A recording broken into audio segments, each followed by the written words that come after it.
Suspense. For you men and women in the armed forces of the United Nations, we present one of America's top spine tinglers. A radio rebroadcast of a program dedicated to the mysterious, the unusual, and sometimes the supernatural. A program of suspense. Producer of Suspense asks you to almost believe that the following is true. Very well. Standing beside me, surrounded by two guards, is a man who in a few short hours is to be put to death in the electric chair. His last request to the warden was that he be allowed to speak on this program and reveal what he calls some startling information. Warden naturally turned to us, and we at once complied, anxious at all times to do anything, however strange, that will hold our listeners in suspense.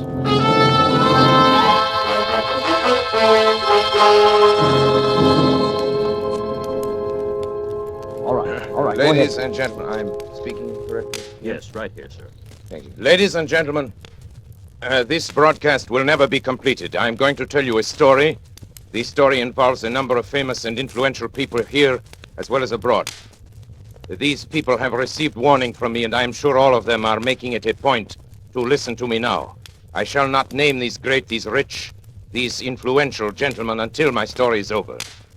They will recognize the story, they will remember me, they will take the necessary steps for my reprieve. I shall expect a full pardon and safe conduct to a neutral country. These are my terms. I shall expect word of this to be brought to this studio during this broadcast. But as I have warned you, this broadcast will never be finished. You will never hear those names. It is certain my price will be paid. I am presently under sentence of death for my activities in the matter of refueling German submarines in the Caribbean. My full confession has been reproduced in the popular press. You have read it and you know the details. It is the least ingenious of my exploits and my first failure. So much for it. The story I shall tell you tonight occurred many years ago, but concerns, as I have said, many now living. It will interest you, I hope. I know it will interest them. Very well, then. On the 3rd of June, 1925, in Liverpool, a man who gave his name as Monsieur Louis Caratel asked to see Mr. James Bland, the superintendent of the London and West Coast Railway. He was a small man, this Caratel, middle-aged, darkened, with a stoop so pronounced that it suggested some deformity of the spine. He was accompanied by a friend, a man of imposing physique who, from his swarthy complexion, was probably either a Spaniard or a South American. Turned out later that his name was Gomez. One peculiarity was observed in him. He carried in his left hand, fastened to his wrist by a strap, a small leather dispatch case. No importance was attached to this fact at the time, but later events endowed it with much significance. Monsieur Caratel was shown to Mr. Bland's office while his companion remained outside.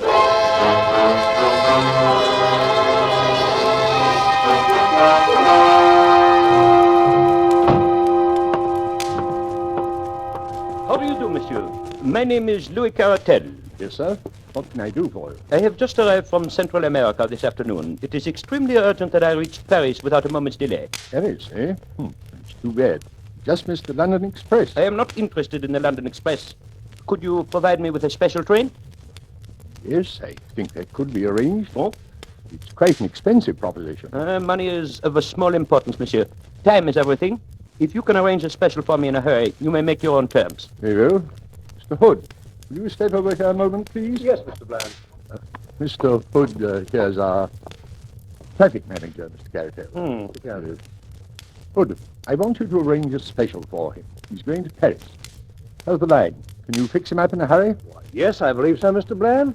The line is clear through Manchester, and engine 247 at the Rochdale is on the tracks now. It could be ready, say, in 15 minutes. Good. Who's available for the trip? Engineer Smith, sir. And I can put James McPherson on as conductor. Well, there you are, Mr. Caratel. Simple as that. Attend to everything right away, will you, Hood? Yes, sir. These men, Monsieur Smith and McPherson? McPherson, are they trustworthy? Oh, yes. Of course. Person's been with the company for years, and I'm sure Smith, although new, is an expert engineer. Bien. Thank you, monsieur. I am deeply indebted. You have been most considerate.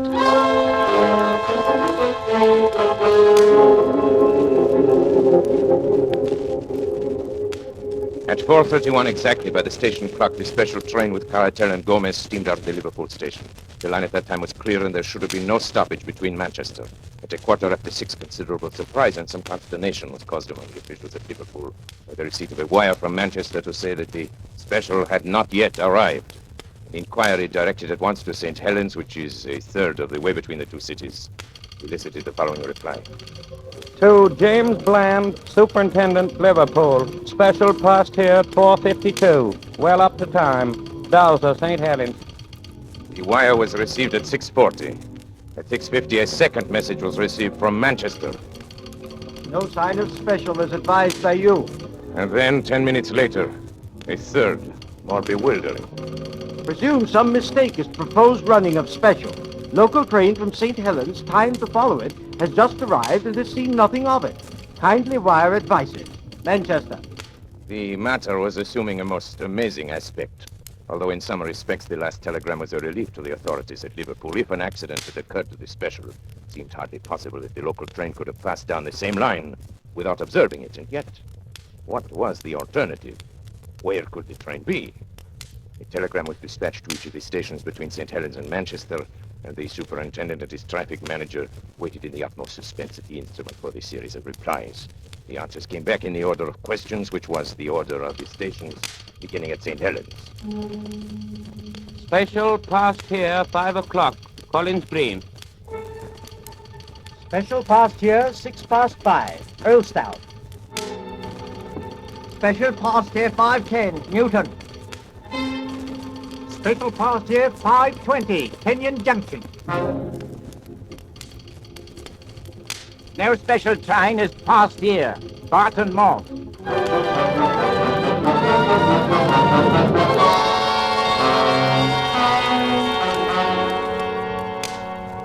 Hood, this is unique in my 30 years of experience. I can't understand it, Mr. Bland. The special has gone wrong between Kenyon Junction and Barton Moss. And yet there's no siding between the two stations. Special must have run off the rails, jumped the track. But how could the 450 Parliamentary pass over the same line without seeing it? There's no alternative, Hood. Absolutely must be so. Possibly the local may have observed something which may throw some light on the matter. We'll wire to Manchester for more information, and to Kenyon Junction with instructions that the line be examined intently as far as Barton Moss.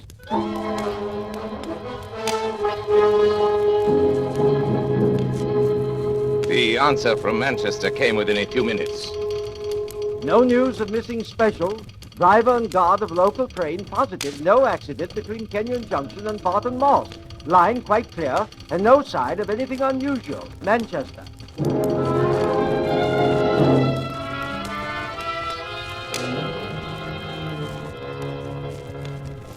This is lunacy, Hood. Does a train vanish into thin air in England in broad daylight? The thing's preposterous. An engine, a tender, car, 5 human beings, and all lost on a straight line of railway. It's impossible.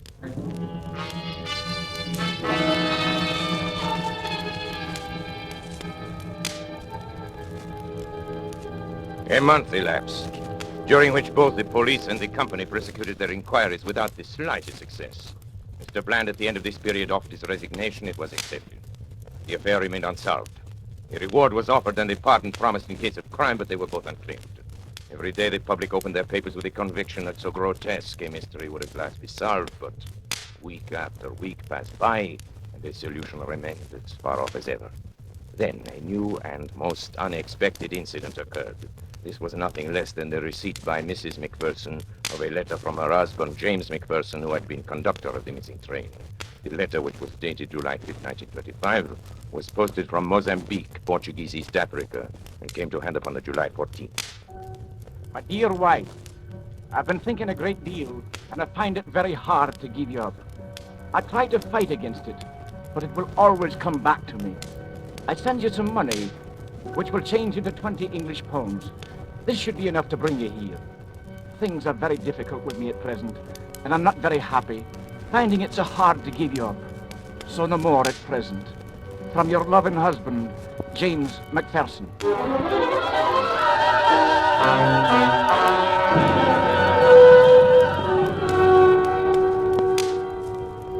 For a time, it was confidently anticipated that the letter would lead to the clearing up of the whole incident. As directed, Mrs. McPherson sailed to Portuguese East Africa. She stayed in Mozambique for some time, but heard nothing from the missing man. Finally, she returned to Liverpool, and so the matter stood. And has continued to stand right up to the present moment. Incredible as it may seem, nothing has transpired during those 18 years which has shed the least light upon the extraordinary disappearance of the special train which contained Monsieur Caratel and his companion, Mr. Gomez, and McPherson, the conductor, Smith, the engineer, the fireman named Slater. But now, after all this time, I shall clear up the entire affair. And unless I hear from those so highly respectable gentlemen who were my employers and who are completely implicated in the crime, unless I hear from them before I'm finished, their names will be revealed on this broadcast. Take final warning, gentlemen. You know I mean what I say. If you are smart, you are at this moment arranging my reprieve. I must remind you, time is short. You have just 6 minutes. Now, for the interest of my other listeners, I shall resume the story of the lost special. In a word, there was a famous trial in Paris in the year 1925, perhaps you recall it, in connection with a monstrous scandal. Scandal in politics and finance. How monstrous that scandal was can never be known except by such confidential agents as myself. At stake were the honor and careers of many of the chief men of Europe and the United States. A secret committee was formed to manage the business. Some subscribed to the committee who hardly understood what were its objects, but others understood very well. They can rely upon it that I have not forgotten their names. You think I could forget your names, gentlemen? You pillars of the community, great, rich, respected, honorable men. Do you remember that day in May 1925? The fashionable country club, remember? And the golf game that was played there that spring morning? Ladies and gentlemen, that was the strangest golf game ever played in East. Look at that drive. I've been playing badly all morning. You topped it, Senator. Perhaps you're a little nervous. I beg your pardon? Yeah, I join your game. Well, I'm not sure. Not that we sure should- of what? Of me? I promise you, gentlemen, you can be very sure of me. I'm the man you're supposed to meet. The distinguished congressman here can vouch for me. Yeah, he's the one, all right. Yes. This is Delerniak. Mr. Delerniak, may I present this? My name is not really de Lerniak, gentlemen, but I am sure that bothers you no less than it does me. Besides, there is no need for introductions. I know everyone present by sight and by reputation. My drive, I believe. Thank you. Not so good. 200 and, about 50 yards. I hope I'm not going to continue in this way. You're sure we can talk safely here, Frank? How do we know Please that- set your mind at ease. We shan't be overheard in the middle of a golf course. There is no convenient hiding place here for dictaphones, even in the rough, where I notice you're playing the greater part of your game, Senator. You must be nervous this morning. I know, but I don't like it. I don't like it at all. Well, it's not the superlative course you are accustomed to on your own enormous California estate, sir, but it's going to have to serve our particular purpose. Oh, by the way, let me compliment you on the way you've had your syndicate of newspapers handle the recent strike situation and the editorial which appeared under your own signature this morning. Yes, well calculated to stir up trouble with the labor. Let's get on with our business. Yes, Mr. At Delerniak. your service, sir. And may I suggest we continue our game? I know the absence of caddies is an inconvenience. Mr. Delerniak, Certainly. in June, a month from now in Paris, there will be a most important trial. Ah, yes. During its progress... Pardon me, are you referring to the Sarinsky trial? Yes, I- you know about it then. Well, certain interesting details. I know something about it. It's my business, after all, to keep myself informed about these matters. It is not for nothing that I am known as the most... Let me notable continue, agent please. provocateur. This trial, I'm Yes. speaking in the utmost confidence, you understand. This trial could, if certain evidence were introduced, could have a very serious effect upon the prestige and standing of some most important men. I'm sure In of fact, it could even... You're shivering, Senator. You find it cold out here? No, No, get on with it, Frank. Get to the point. For heaven's sake, please. The evidence which one man could bring to the trial could ruin these men. Without it, the trial will collapse for want of facts. But if this one man arrives in Paris, Quite evidently, you do not wish him to arrive in Paris. No. Gentlemen, you have come to the man. This sounds indeed like the sort of thing which no one in the world can manage with such skill and success as myself. I must admit, however, that my services come rather high. Well, It's only natural, since there is only the one. money makes no difference. We have Relieved formed to a hear group, it. a committee, and we have the command of an unlimited amount of money. Absolutely good. unlimited, Well, you we will hear? name people and places now. Who is the gentleman whose appearance in Paris would cause such regrettable embarrassment? his name is Caratal, Louis Caratal. Caratal. He knows everything.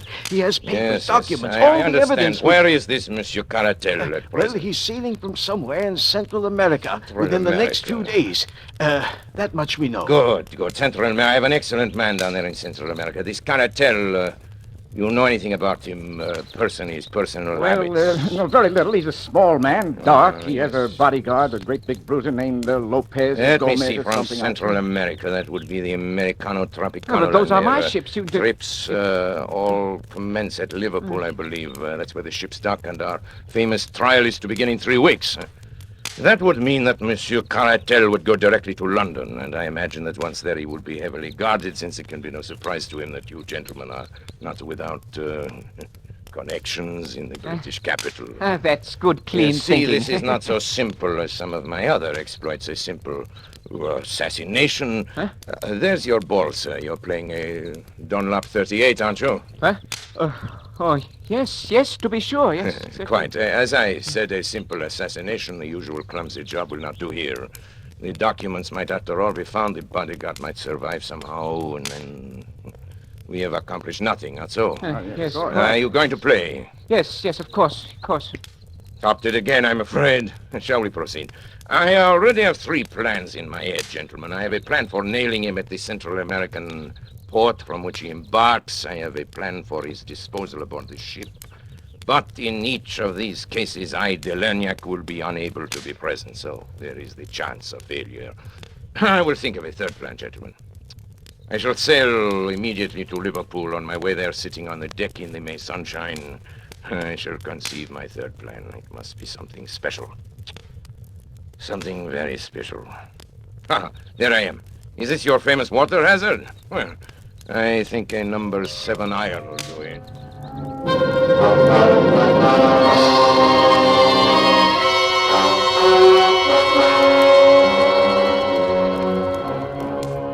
And thus I undertook to bring about the complete destruction of Monsieur Caratelli's bodyguard companion Gomez and his documents. Plan 1 was already out the window, as I found out the next day. Belerniak, White Sulphur Springs, Virginia. Baby Lou, unable to sleep last few nights, have sent him to visit Aunt Henriette. Will rejoin him on 21st. Love, Jenny.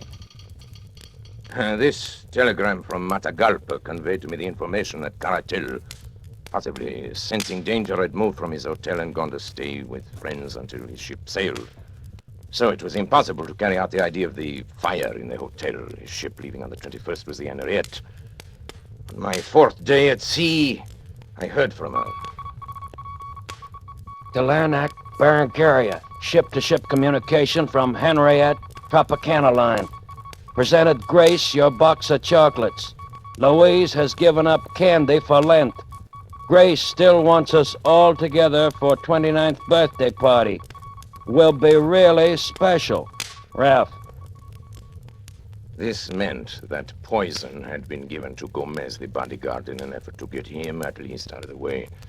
He had been unable to succumb to it. He'd thrown off the effects, and it was evidenced by the report that we would all be together on the 29th. Now, Caratel had refused to eat the food containing the poison. So much for Plan 2, which was not worthy of me anyway, since there was always the possibility of the bodies being found in the ocean.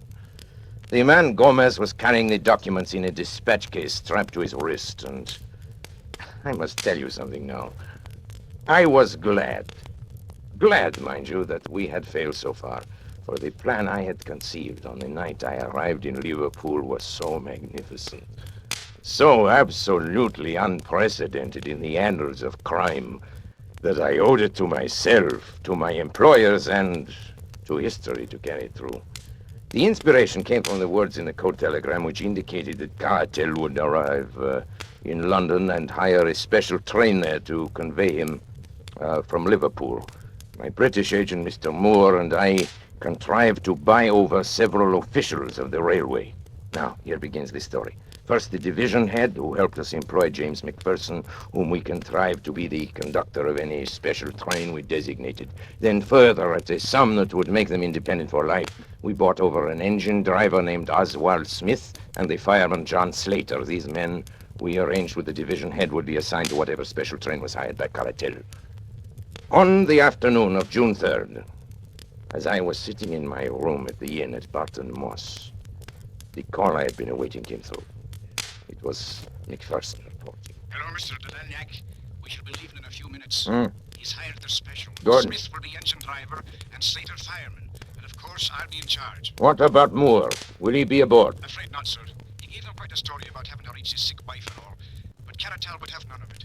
You said, though, sir, that it didn't matter. It does not matter. What time will you pass Kenyon Junction? Let me see, sir. If we leave the next few minutes, we should be there at 5:10. 5:10. It's a 49-minute run, sir. 45 minutes. I can make it, but delay all you can before you start. Yes, sir. I guess it's all up to you from now on. Best of luck, sir. Oh, here they come, sir. Goodbye.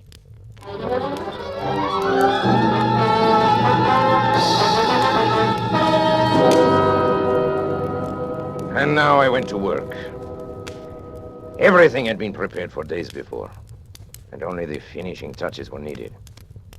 The sidetrack, just before Barton Moss, leading to the abandoned Heartsease mine, had once joined the main line, but it had been disconnected when the mine had been worked out some years before.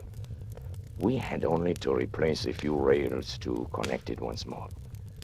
With my small but competent band of workers, we had everything ready well before the special arrived. When it did arrive, it ran off upon the small sideline so easily that the jolting of the switch points appears to have been entirely unnoticed by the two travelers. So, now I have our special train upon the small line which leads, or rather used to lead, to the abandoned mine. You will ask how it is that no one saw the train upon this unused line. I answer that along its entire length it runs through a deep cutting, and that unless someone had been on the edge of that cutting, he could not have seen it. There was someone on the edge of that cutting. I was there. And now I will tell you what I saw. The moment the train was fairly on the sideline, Smith slowed down the engine, and then having turned it on full speed ahead, he and McPherson, with Slater, the fireman, sprang off before it was too late. It may be that it was this slowing down which first attracted the attention of the travelers, but the train was running at top speed before their heads appeared at the open window. It makes me smile to think how bewildered they must have been. What a catch must have come to their breath as it flashed upon them, that it was not Manchester that was awaiting them, but death. The train was now running at frantic speed, rolling and rocking over the rough and rusty line, while the wheels made a frightful screaming sound on the corroded surface. I was close to them and could see their faces. Caratel was praying, I think. There was something like a rosary dangling out of his hand. The other, Gomez, roared like a bull, but was drowned out by the incredible noise of the train. He saw me standing on the bank. When he realized he couldn't be heard, he beckoned to me like a madman, tearing at his wrist and hurling the dispatch box out of the window in my direction. Of course, his meaning was obvious. Here was the evidence that they would promise to be silent if their lives were spared. Would have been very agreeable if it could have been done so, but business is business. Besides, the train was now so much beyond our control. He ceased his howling and gesturing when the train rattled around the curve. They saw the black mouth of the mine yawning before them. They were struck silent by what they saw, and yet they could not withdraw their heads. The sight seemed to have paralyzed them. I had wondered how the train, running at a great speed, would take the pit, and I was much interested in watching it. One of my colleagues, who had joined me there, thought it actually would jump it, and indeed it was not very far from doing so. It leaped into the air and seemed to hang suspended for a moment. The funnel flew off into the air, and then the van, the car, and the engine were all smashed up into one jumble, which choked the mouth of the Great Britain. Something gave way in the middle, and the whole mass of iron, coal fittings, wheels, woodwork, and cushions crumbled together and crashed into the mine.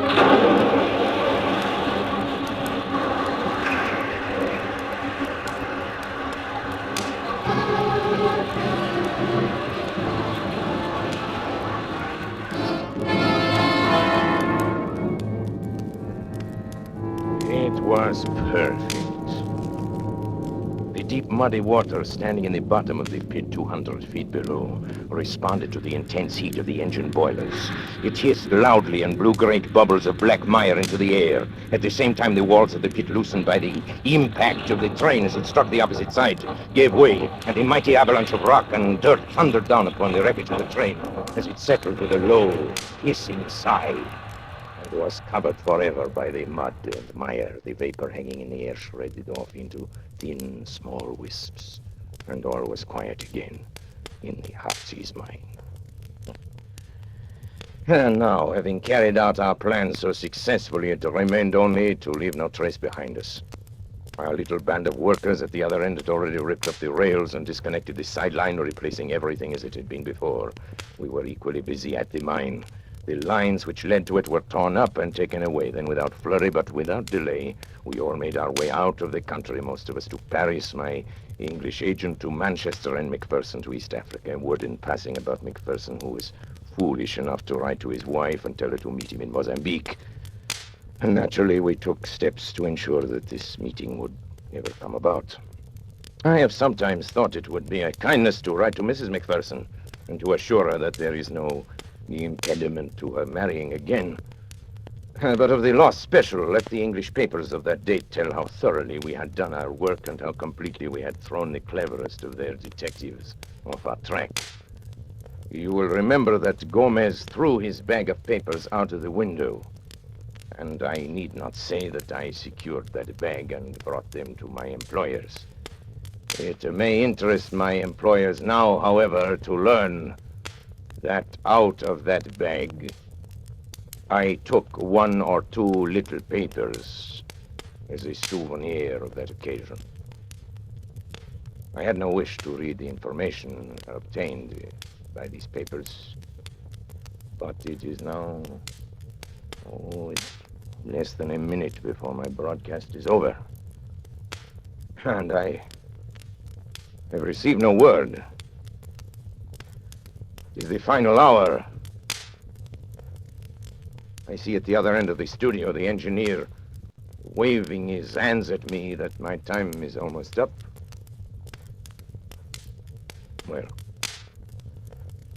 I gave you warning. You had your chance, gentlemen. Very well. Now I reveal your names. And the first name I reveal is that of Charles Potter. Ladies and gentlemen, they're trying murder. I want you to hear these names quickly. I know you will avenge me. The names are...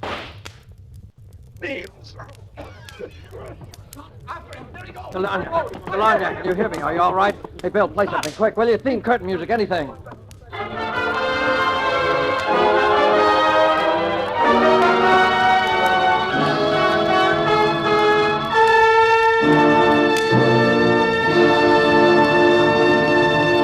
And so closes the Lost Special by Sir Arthur Conan Doyle, starring Orson Welles. Tonight's tale of Suspense. This rebroadcast of Suspense was produced in the United States of America.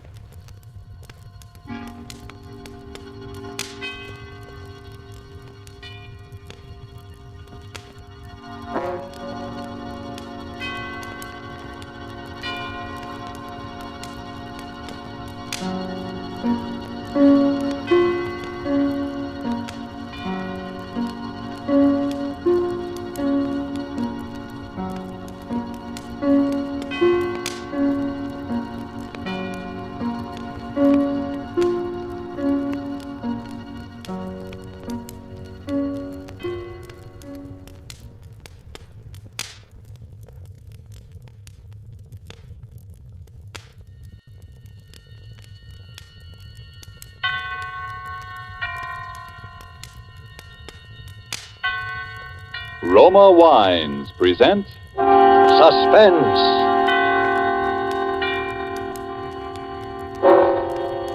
Roma Wines, made in California for enjoyment throughout the world. Salud. Your health, senor. Roma Wines toast the world. The wine for your table is Roma Wine, made in California for enjoyment throughout the world. This is the man in black here to introduce this weekly half hour of Suspense. Tonight from Hollywood, we bring you Mr. Orson Welles. Mr. Welles will appear as star of a suspense play called The Marvelous Barastro, from an extraordinary story by the distinguished American author Ben Hecht. But before we raise the curtain on this evening's tale of suspense, here is a message from your host, the Roma Wine Company of Fresno, California. Distance lends enchantment, says the old proverb, and it seems borne out in such little episodes as these. Let's pretend we're guests at the smart and handsome Pan American Club, Havana, Cuba. An American visitor is amazed that his Cuban host can picture the marvelous climate and rich, fruitful soil of California without ever having been there. But the Cuban responds, "One sip alone of wonderful Roma wine tells me all that. Only true perfection of climate and soil could produce the perfection of your splendid California wine, Roma wine." Well, that's so. And as Roma wines become available to wine connoisseurs of more and more lands, the chorus of praise grows for the truly superb quality of these good Roma wines. No wonder, then, these wine experts of other lands are so eager to import Roma wines, no matter what the distances from our own California. And no wonder, too, that these taste-delighting Roma wines, with no import duty to pay and without expensive shipping charges added to their cost here, are America's largest selling wines. With such richly rewarding enjoyment within your reach, why not get acquainted with your favorites among Roma wine's many different delightful wine types? Remember the name, R-O-M-A, Roma Wines, made in California for enjoyment throughout the world. And now with The Marvelous Barastro, produced and directed by William Spear, and with the performance of Orson Welles, we again hope to keep you in suspense. This is William Spear. 3 weeks ago, I was seated in my office poring over possible future stories with which to hold you in suspense when a stranger appeared unannounced. I am the marvelous Barastro. I've come to tell you a story. How did you get in here? Well, I am a magician by trade. I do such things. Perhaps you've heard of me, Barastro. No. I am the greatest magician alive. No, that is not so. I am the second greatest. But soon I will be first. I am leaving tonight for Mexico City. You see me now for the first and last time. You will never see me again. No one will ever see me again. It is the last of Barastro. How's that? I'm going to Mexico City to murder a man. His name is Rico Sansoni. Why are you going to kill him? Because he is the most evil man in the world. I've been waiting 20 years for his name to appear. For as long as he chose to hide, there was no hope. He's too clever, far too clever, even for me. But I knew that his vanity would betray him and that someday I would read again the name Rico Sansoni. I knew he would return to the stage. Is he a magician? The greatest who ever lived, the most profound, the most subtle, and the most evil. He's greater than I. He begins his first performance in 20 years in Mexico next week. I will be there to see it. Well, I would like to hear your story. I can tell you all but the end. That I will be unable to provide now. But you will find it out for yourself. Well, I'd like to hear what you can tell me. I will tell you, Mr. Spear, but on one condition. And that? I must have your oath not to interfere. Oh, really now? You can understand I can scarcely give you that. After all, I can't... Very well. I will take my chances with you. The story begins 20 years ago.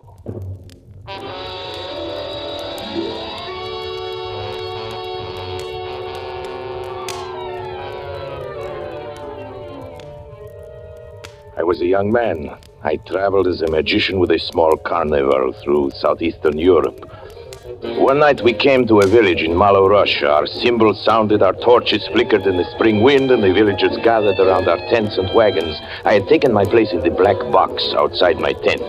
There were holes in the box through which I could watch the crowd while the barker made his announcement. Barastro, the marvel of marvels! Barastro, the magician, who speaks with the dead and reads the secrets of life! At this moment, I saw her for the first time. Her young and gentle face surprised me among so many peasants. I said to myself, what a strange girl, what a beautiful child. I kept watching her. I couldn't keep my eyes away from her. At length, an old peasant led her in, holding her by the hand. I saw at once that she was blind. My granddaughter would like you to tell her future. Can you tell my future? Yes, Will it be a happy one, my future? hold out your hand, and I will tell you. Here. A dark mist passed over me. I felt a sudden chill as I touched her hand. I listened to the voices which foretell the future. Sorrow, sorrow, they breathe. Pain and sorrow. Fly, run. I studied the girl's face, a fear gripping at my heart. Her large, sightless eyes were calm, resigned. I could not bring myself to tell her what I saw. The spirits promise you happiness. I lied. Your hands will touch beautiful things. Love and delight will await you. Oh, thank you, sir. Thank you. Thank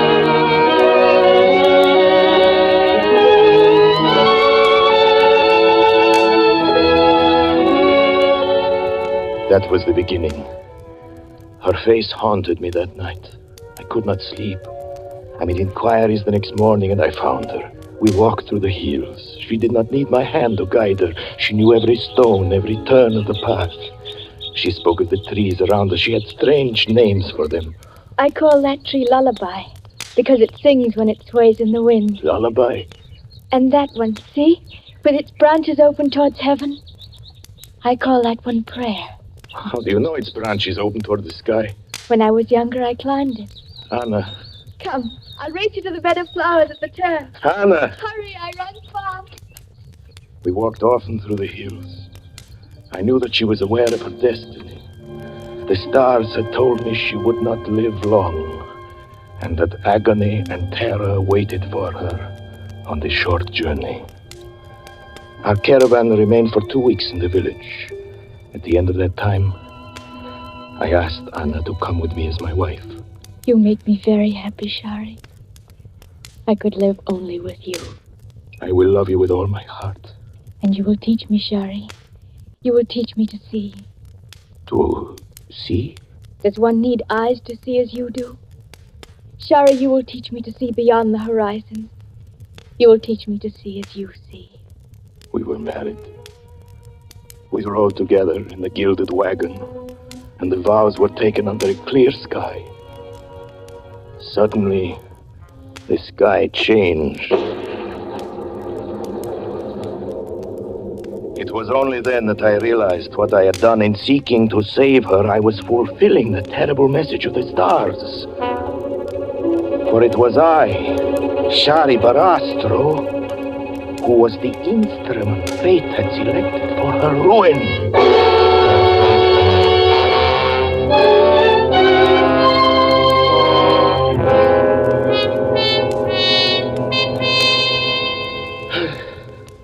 Then it came. One night, as I stood in the black box outside my tent, I knew that I needed no further word from the mists of prophecy. It was there, it had come.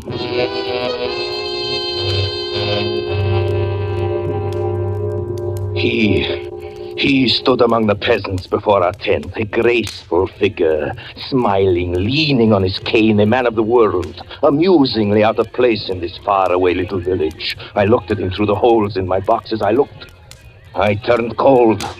I watched him, and I felt afraid. He was studying Anna. Never once did he stop looking at her. My temper is quick and fiery. I went up to him as he was watching Anna. How subtle he was, how graceful. I seized his arm and demanded to know what he meant by staring at my wife. He removed my hand as if I were a child. I can tell you there was something terrifying in his strength. I most humbly beg your pardon for this misunderstanding. Let me introduce myself. My name is Rico Sansoni. I'm a student of the occult, traveling about the world in search of knowledge. Inside of me, I feel that girl has remarkable psychic powers. I'd hoped to be able to induce her to join me as my assistant. Soon planning to go on the stage, but now that I know she's your wife, I apologize again for my seeming forwardness. Oh, I suppose there's nothing to do but to accept that apology. And you, madame? Anna. I think it is fair, Anna. Anna? No. I have nothing to say. It was thus Rico Sansoni entered our lives. Little by little during the days that followed, he attached himself to us. We listened, Anna and I, to his tales. He'd been everywhere, seen everything. He brought the world into our gilded wagon. In his presence, I always felt elated and flattered. Thus does a man move in the grip of his destiny. Thus do we dig with our own hands the appointed grave for our happiness. For one night, Anna came to me and took my hands and told me something that made my heart grow black. Shari, Rico Sansoni has made love to me. I've done nothing wrong. I'm afraid of Rico. I tell you this so you will understand my fear. You want to tell me about it now? Yes. Tell me then. Rico came to me this afternoon while I was alone. He took my hand and held it gently in his. I suspected nothing until he asked me if I loved you and how deeply I loved you. Then he asked me if I love you more than happiness or life. I took my hand from him and said, I cannot talk of love to you. Even of my love for my husband. Please go. Yes? Rico. She's told you. Sorry, forgive me. For a moment I grew weak. Let me remain your friend. I brought you both some flowers. I picked them myself. Will you accept them? You won't accept them? Of course we will, my friend. How could I have doubted you? I understand. Come, forget the entire incident. You are kind. Really, you're kind.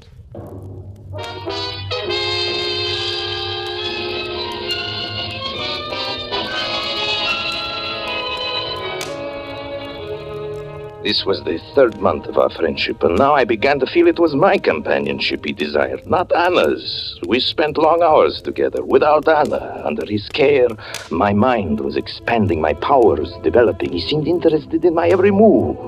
And again I was flattered, lured, disarmed. You have a funny way of saying the word, beautiful, my friend. How is it you say it? Beautiful? That's it. Beautiful. Is that right? You're telling me about the Houdini method of respiration. Oh, yes, so I was. Beautiful. Huh? Very good, I think. I like you, Sonny. I like you very much. Amazing, isn't it? Amazing how one can be drawn in by flattery and charm. Then one day I was sitting in my tent. When a curious sense came over me, I felt a pressure on my heart as if a hand were closing around it. It was a warning. I left quickly. I fled the apartment. Anna had remained there. She frequently did in the afternoon. I found myself running toward the door. I paused, waited until I recovered my breath, and then forcing a smile to my lips, opened the door. Oh! I saw Rico. Rico! Standing with his arms around her wrist. Oh, her face raised to his lips. Speechless, powerless, I looked at him. I heard her voice murmuring words of love. Her arms moved around his neck, and she kissed him. Then I heard his voice. Anna. Anna, my darling. Shari, my love. Anna, my darling. My beautiful darling. The sound of his voice, a horror seized me. Now I knew why he had spent so many hours with me, why he was so interested. It was my voice. It was Barastro talking. It was a voice that seemed to come from my own throat, a horrible, familiar voice, and I understood what had happened. I sprang forward, shouting his name, Rico! He turned and faced me. He pointed his finger at me as if he were an image in a mirror. Rico! He echoed.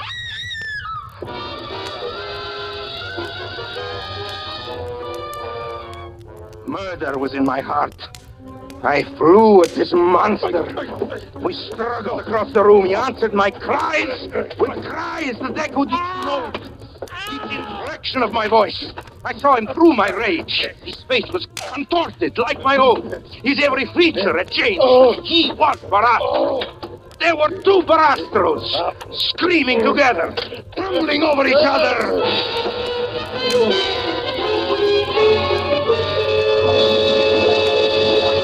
He held me in his hands that were like steel. I could not move or cry out. His hand was on my throat. I lay gasping, crazed. And it was Barastro who was holding me. Then his horrible and familiar figure changed. It became Rico. It was Rico Sansoni who spoke. The breath was leaving my body. I was strangling, dying, yet I could hear him. Barastro, God, you're killing me. Sorry, mercy. I'm dying. His voice was faint. I felt in this moment the agonies of 100 deaths. For as my eyes grew dark, I saw with horror the thing he had in his mind. He was pretending it was I who was killing him. And thus he would kill me and go to her. As Barastro. It would be Rico Sansoni who would be buried. It would be Barastro who remained. For a moment I caught a glimpse of his cold, ruthless eyes burning now over my face as he enacted his false death, groaning, pleading for mercy. And the strength drawn from the soul filled my lungs. I cried out with all my might, Anna! Anna! Knowing that by this she would understand it was I who was dying. And darkness seized me.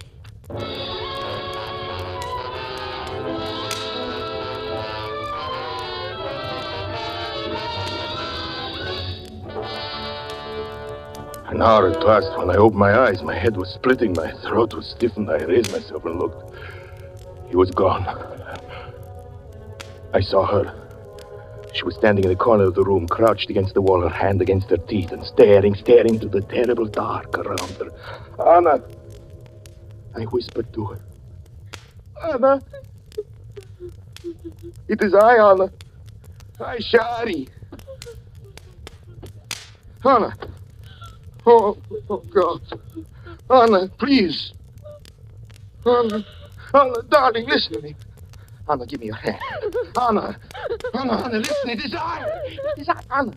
I'm sorry, your husband, Anna. Listen, Anna, remember, Anna. Remember when we first kissed?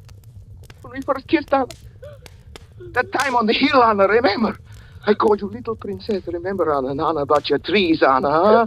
About lullaby, the names you had for them, lullaby and prayer. Anna, one with its branches pointing toward heaven, the one we climbed. Anna, please. Anna, please. Please, Anna. It is I, Anna. Come here, listen. Listen carefully, Anna.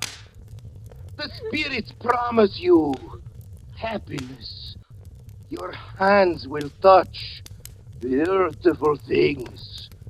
Love and delight await you. Oh, Shari. Oh, my darling. My sweet. Oh, Shari, hold me close. Yes, my darling. Oh, he's hurt you. He's done. There, my darling. It's all right now. It's all right. It's all right. It's all right.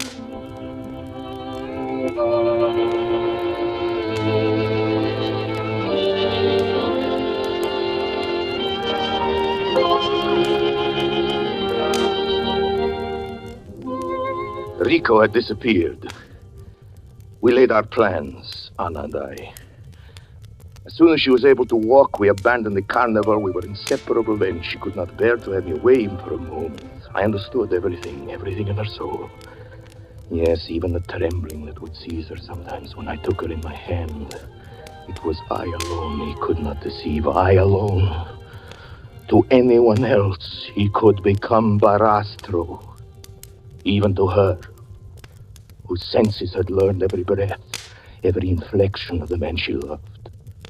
Even to her, he had been Barastro. The months passed. My life had become again almost like a honeymoon.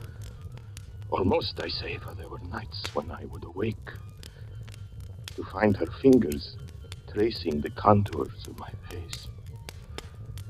Then it was I pretended to be ill and remained at her side. We said nothing, but we knew the shadow in each other's mind. Everything went smoothly, though, until one evening. When I entered the cabaret where I was performing, I felt unusually disturbed. It was winter. I was removing my coat when it came again. As I had known it would, the warning, the hand closing over my heart. I ran from the place and raced home. I entered our cottage by the back door quietly like a thief, and I stood listening. From inside, I could hear a voice. Darling, you're ill again. I'll take care of you, darling. I'll make you feel better. Anna, my dear Anna, how I love you. He was back. One doesn't reason. One does not reason in the midst of a nightmare. Yet terror can wake the mind to a clairvoyance, an understanding beyond thought. I stood motionless, silent, listening. The light was turned out. I heard her laugh. Laugh like a child in the dark. And this sound killed me. Yes, one is dead forever when happiness is torn from the heart. I wanted to rush into the room. I wanted to shout, Anna, Anna, don't touch him! He's Rico! But instead, I slipped quickly from the house. I walked in the cold streets. My thoughts returned. I had acted out of one clear impulse. Through the terror and agony of those moments when I heard him take her in his arms, there had remained the certainty above everything else. I must save her. And I knew I had acted wisely. Had I rushed into the room, had I made a noise, she would have died. She would have known in that moment, as I knew listening to him, that he had been there before. That he had been there before. That he had crept through our defenses as a shadow creeps, and we had not known. I thought of them together as I walked, and then I thought again that I had only to rush back to speak her name. Yes, and destroy her. Destroy her. I kept on walking. And as I walked, I began to understand him. Yes, I was dealing with a monster. He would manage to leave her, as he must have done so often before, a few moments before I was due to return from the cabaret. And if I sensed something was wrong, he would rely on my love for her to keep the sense a secret. He knew me well. He understood I would allow my heart to be eaten away with grief. And I would not make a sign lest I destroy her whom I love more than myself. It was I who must be careful, not he. Yes, you knew me. He gambled on me. I determined to kill him the first moment I saw him. And I began to think of his superhuman strength, that he might kill me, even as he had first intended, and that he would go on living with her as Parastro. She would never know I was dead. She would continue to love me in his arms, to press her kisses upon my murderer. And this was the thought that continued, the fullest measure of horror. The thought of that moment when she would see him, and not me. You understand the grief? The grief of that night? Yes, it is fortunate I cannot remember it all. I returned home. At the time, Rico wanted me to. I wasn't careful about my coming. I trusted him. You understand? I trusted him that out of his evil, he would spare her, as I spared her out of love. I entered the bedroom, opened the door and walked in. She was alone. Anna. Anna, dear. Anna! Anna, it's I! It's I! It's not Rico! It's I! It's I! Anna! Anna!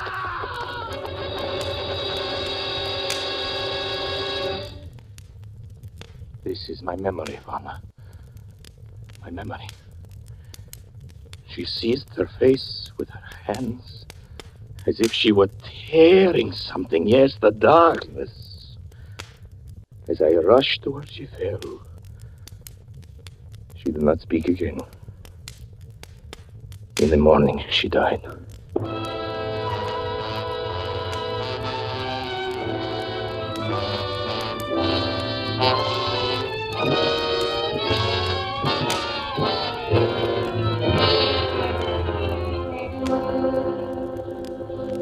That is the story, as nearly in Barastro's words as I can remember them.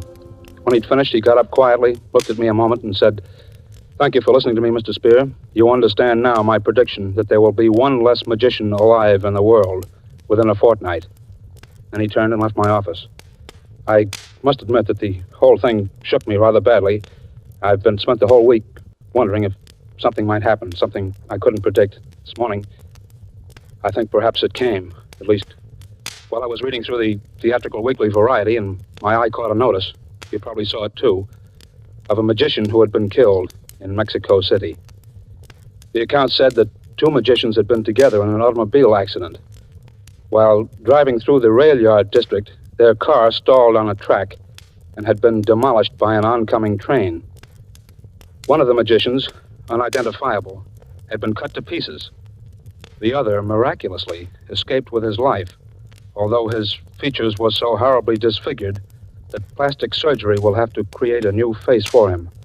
The survivor identified himself as the marvelous Barastro.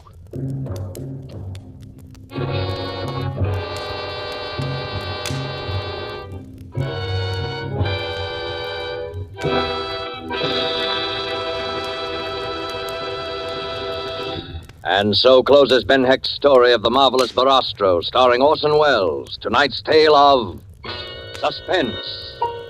Before Mr. Welles returns to our microphone, a message from the sponsor of Suspense. Why is the making of good wine like a proverb? Because both are based on long experience. For you to enjoy the many different taste-delighting Roma California wines, first there had to be long years of painstaking cultivation of some of the world's finest vineyards. Plus, year upon year of development of the art and skill that go into the making of these fine Roma wines.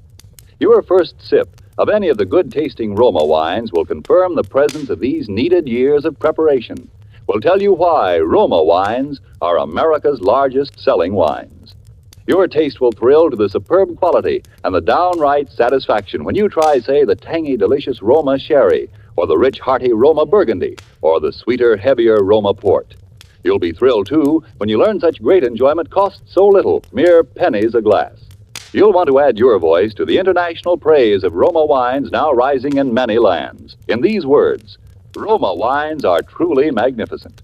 Let me repeat the name, R-O-M-A, Roma wines, made in California for enjoyment throughout the world.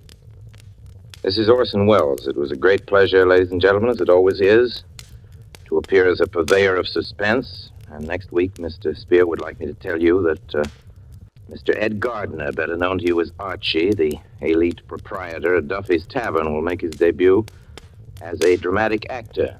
Mr. Spear has also asked me to mention that Orson Welles played the part of both magicians on the program tonight. Universal Pictures would like me to mention that Orson Welles plays a magician in a new picture of theirs called Follow the Boys. Or is it Orson Welles? Next Thursday, same time, you will hear Ed Gardner, radio's famous Archie, in Suspense. Presented by Roma Wines, made in California for enjoyment throughout the world. This is CBS, the Columbia Broadcasting System.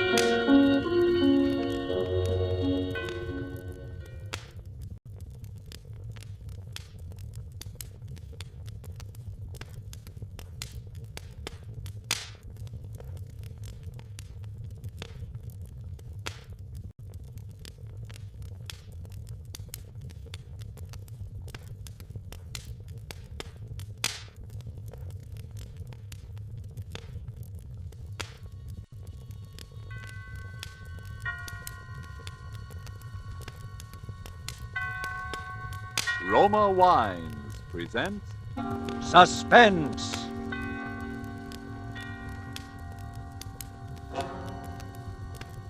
Roma wines, made in California for enjoyment throughout the world. Salud. Your health, senor. Roma wines toast the world. The wine for your table is Roma wine, made in California for enjoyment throughout the world. This is the Man in Black, here to introduce this weekly half hour of Suspense. Tonight from Hollywood, we again bring you Mr. Orson Welles in the second of two consecutive performances starring Mr. Welles as the protagonist of Kurt Siodmak's novel, Donovan's Brain. The producer of Suspense and its sponsors, the Roma Wine Company of Fresno, California, felt this story so unusual that it merited more than our usual time. So in somewhat of a departure from established radio formulas, we are bringing you the story of Donovan's Brain in two parts. Part one you heard last Thursday, and tonight you will hear part two, the completion of Donovan's Brain. But before we raise the curtain on our suspense play, let's for a moment wish ourselves away to Havana, Cuba, seated at a table in the fashionable Hotel de Nacional de Cuba. Near us, a group of Cubans are entertaining an American visitor. Our American has just remarked that in point of great enjoyment, the Cuban rumba is one of America's most delightful imported dances. And then, raising his wine glass, the Cuban host responds, "Then we have perhaps discharged some part of our debt to you Americans for this wonderful tasting wine that gives us such great enjoyment. It is wine that Cuba imports from your faraway California. It is Roma wine."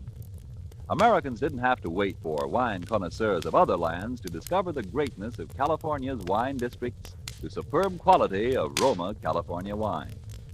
So many millions made this discovery for themselves that Roma wines have long been America's largest selling wine. But these millions discovered something more.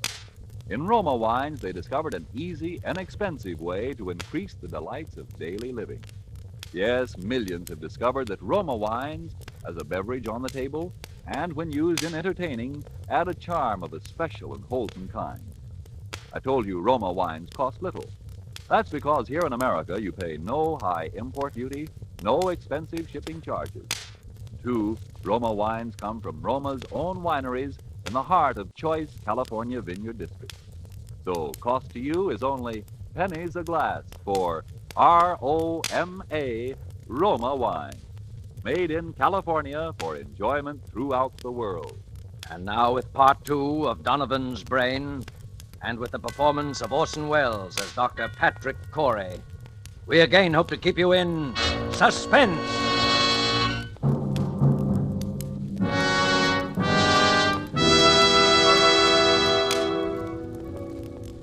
As I sit now outside my laboratory door writing, under the heading Experiment 87, this final entry in my casebook, I know that these are the last words I shall ever write upon this earth.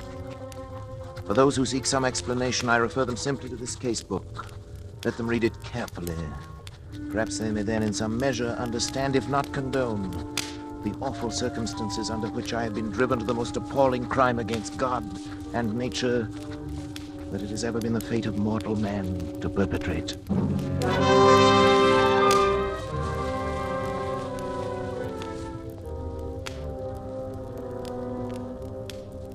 August 24th. It's now 6 weeks, exactly 42 days, since I began the experiment.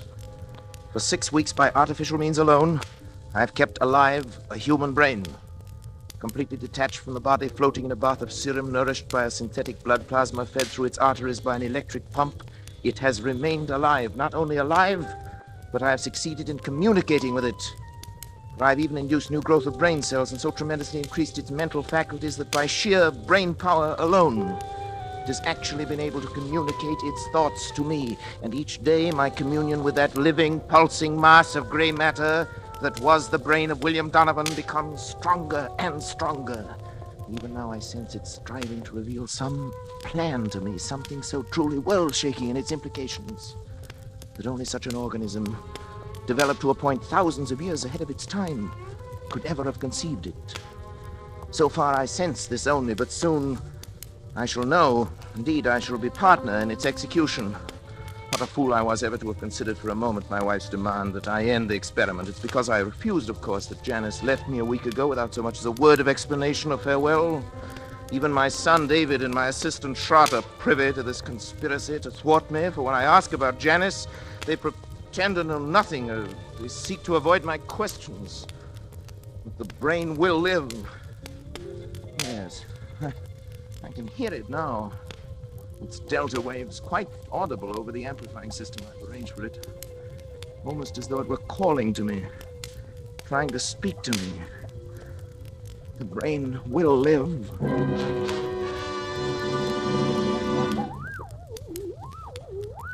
Donovan? What is it? What are you trying to tell me? Go on, Donovan. I'm listening.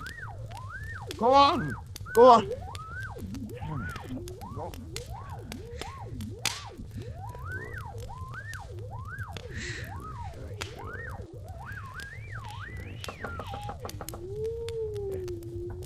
Who is it? What do you want? I have no time to talk. I'm busy. I'm sorry. Go away, I tell you. I'm busy. Please, Dad. Can't you two leave me alone? All right. What is it? What is it? Patrick, won't you come into the study with us for a few minutes? What have you got to say? You say right here. You know I can't leave the laboratory. Dad, it's only that, well, we wanted to talk to you in private. Don't tell me that you're afraid of this poor mass of brain cells here. It's not that, Dad, but we... Never mind, David. At least turn that thing off then, will you, Patrick? What difference would it make? It could still hear, couldn't it? Well, what is it then? Well, it's about Mother. So, she put you up to this, did she? I thought the truth would come out sometime. Dad, listen. She's tried to stop this experiment from the beginning. She thought she could blackmail me into quitting by leaving me, and she still does. And now she's using you as a go-between. Patrick, listen a a minute, won't you? We haven't heard a word from Janice. We don't even know where she is. That's what we've come to talk to you about. Oh, have you? How could I know where she is? Well, because you were the last person seen with her, Dad. I was. Don't you remember, Patrick? You took her into town with you. You wouldn't tell any of us why. Yes, of course, the moment I've forgotten, but what of it? So don't you remember what happened then? Of course I remember. She left me, that's all. Where, Dad? Where did she leave you? What were you doing? Don't know. We were in some big public building, City Hall, courthouse, taxis or something. Next thing I knew, she'd simply disappeared. Is that all? Didn't she say anything? Didn't she at least tell you why she was going? I remember what she said. It's been a week or more. I've hardly slept. You know, I've been working night and day. Yes, that's just it, Patrick. What do you mean by that? Patrick, you say this. The brain communicates with you, tells you yes. things about his past life, suggests thoughts. Yes, Well, yes. if the brain can make you think of things, mightn't it also be able to make you forget things? You're out of your mind. Dad, are you sure? Are you sure you don't know what's happened to Mother? No, I tell you, no, I But don't Patrick, know. don't you see what you might have done? What? In heaven's name, stop now while there's still time. Get out of here. While there's still time to help Janice, if there is. While there's still time to help yourself. Shut off the current. Let Get the brain out. die. Kill it, Patrick. Kill it. Get out, both of you. Get out. Get out.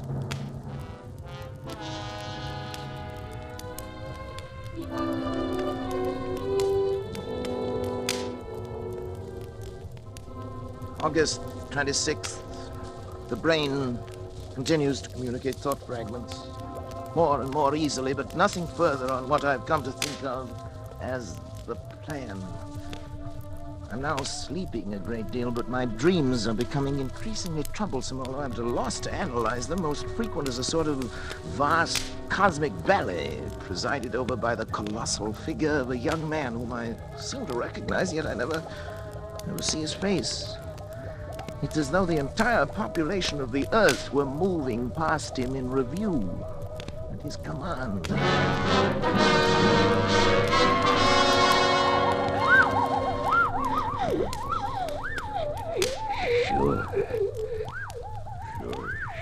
Sure.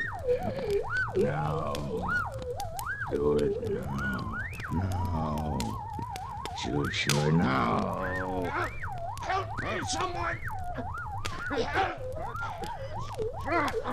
Trent! Let go, Dad! David! Dad, Never mind now. Here, help me with Shroud. He's fainted. No, David, don't let him. It's all Here. right now. Here's a glass of water. What's the matter? You're trembling all over. You looking I at me can't. that way for you? Look, I'm frightened half to death. Dad, you... What happened here anyway? I came and found you on the floor with your hands around your own throat. That meant for me. Why's your luggage all packed? I was going to leave. Leave in the middle of the night? Why? Because the fuse box has been opened. It was you, Schrott. You were going to shut off the current. You were going to kill the brain. Patrick, you tried to strangle me.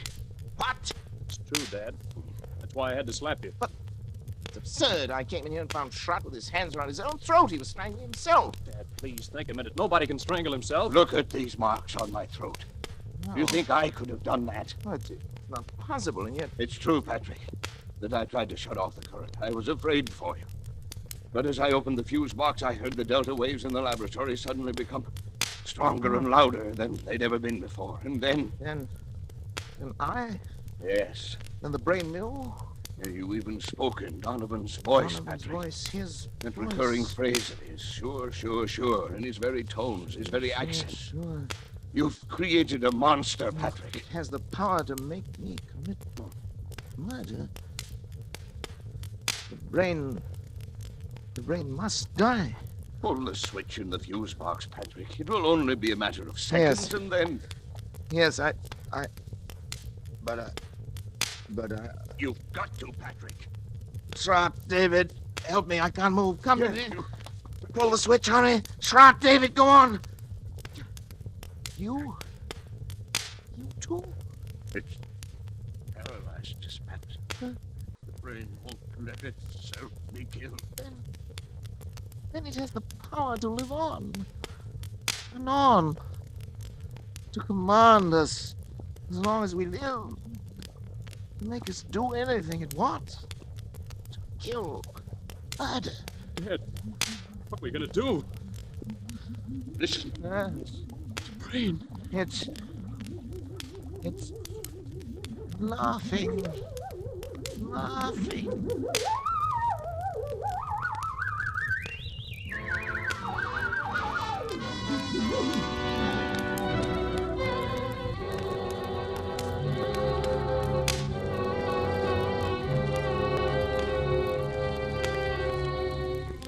September 7th. Schrott has left. He had to, of course, for his own protection, if nothing else. Before he left, he swore to eternal secrecy and was going to try to find Janice. The very thought that any harm might come to her through me is enough to drive me almost mad.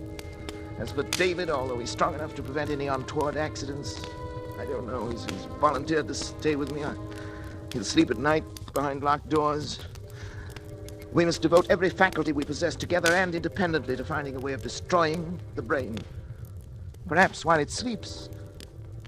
It seems to have developed tremendous powers of the subconscious, which operate even in sleep. The recurring dream, the now oppressive sense of some further task to be performed continues. If Janice were only here, even her presence, I know, would help immeasurably to combat this fearful thing. Terrible thought crosses my mind. Could Schrott have left if the brain had not, for some reasons of its own, actually wanted him to leave?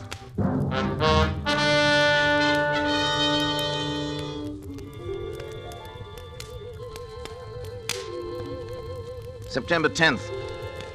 My thoughts are less and less my own. The dream of the young giant bestriding the earth, the figure without a face, pursues me now, even in my waking hours. Increasingly, I seem to live in a world of evil fantasy, peopled and controlled by the mind of William Donovan.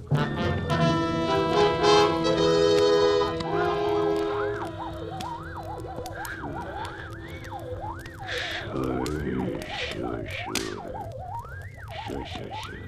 It's not much time, but time enough. Time enough. Sure. Time enough. Sure. Hello? Who is it? Oh, Janice, my darling. Janice. Hello, Patrick. Sweetheart. How are you, Patrick? Oh, I'm well enough. But Janice, where have you been? Janice, why did you leave me that day? Why didn't you at least tell me? Where did you go down here?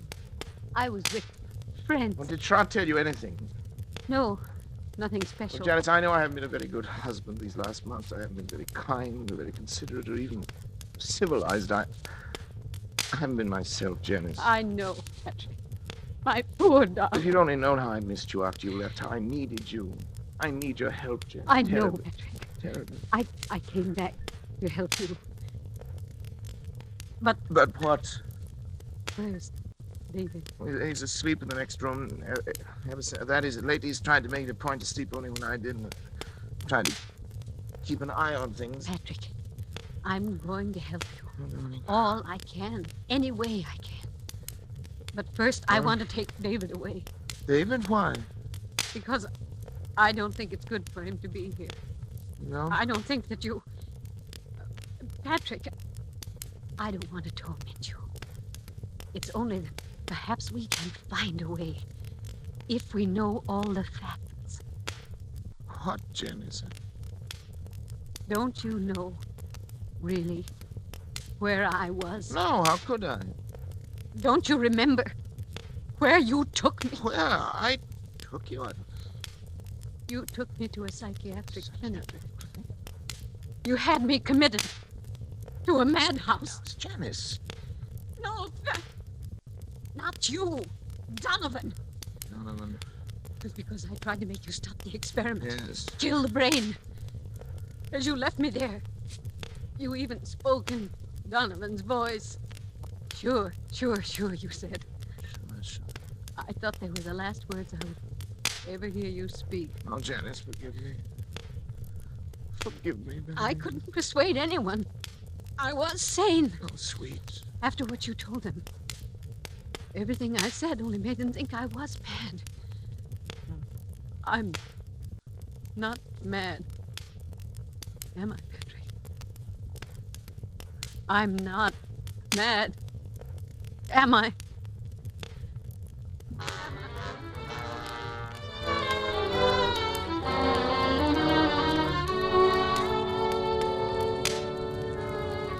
Janice will be gone for some 3 hours. I've sent her into town for Dr. Zanger, the psychiatrist. Maybe he can help, but now suddenly I'm overcome with the thought of the humiliation I shall have to suffer when other medical men become aware of the position I'm in. It'll be the end of my career and my reputation, all my hopes. Folly to think that Zanger'd keep it to himself. Indeed, he'd have no right to. I can bear it if I must, but another way, a possibility occurs to me, and I've been thinking it over. There's no harm in trying it in any event. I must try. I have 3 hours.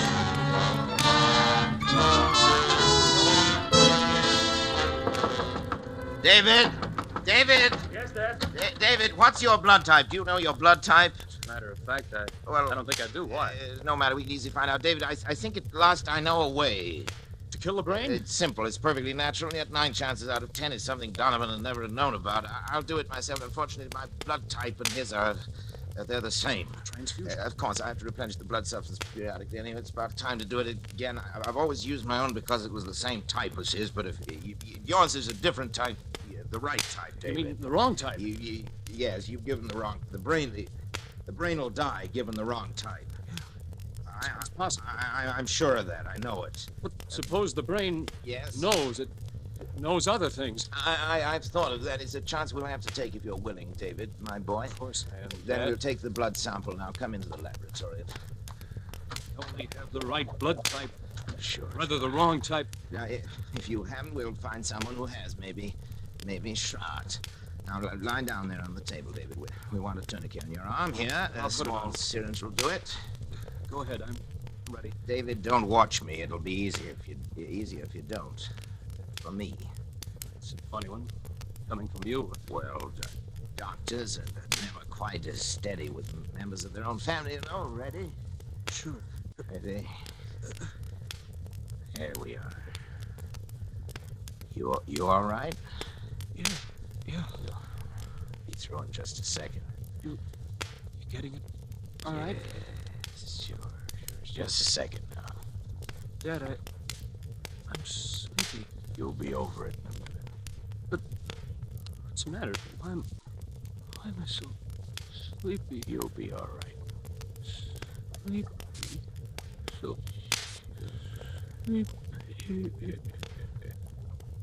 Sure. That's what an anesthetic is for. Make you sleep.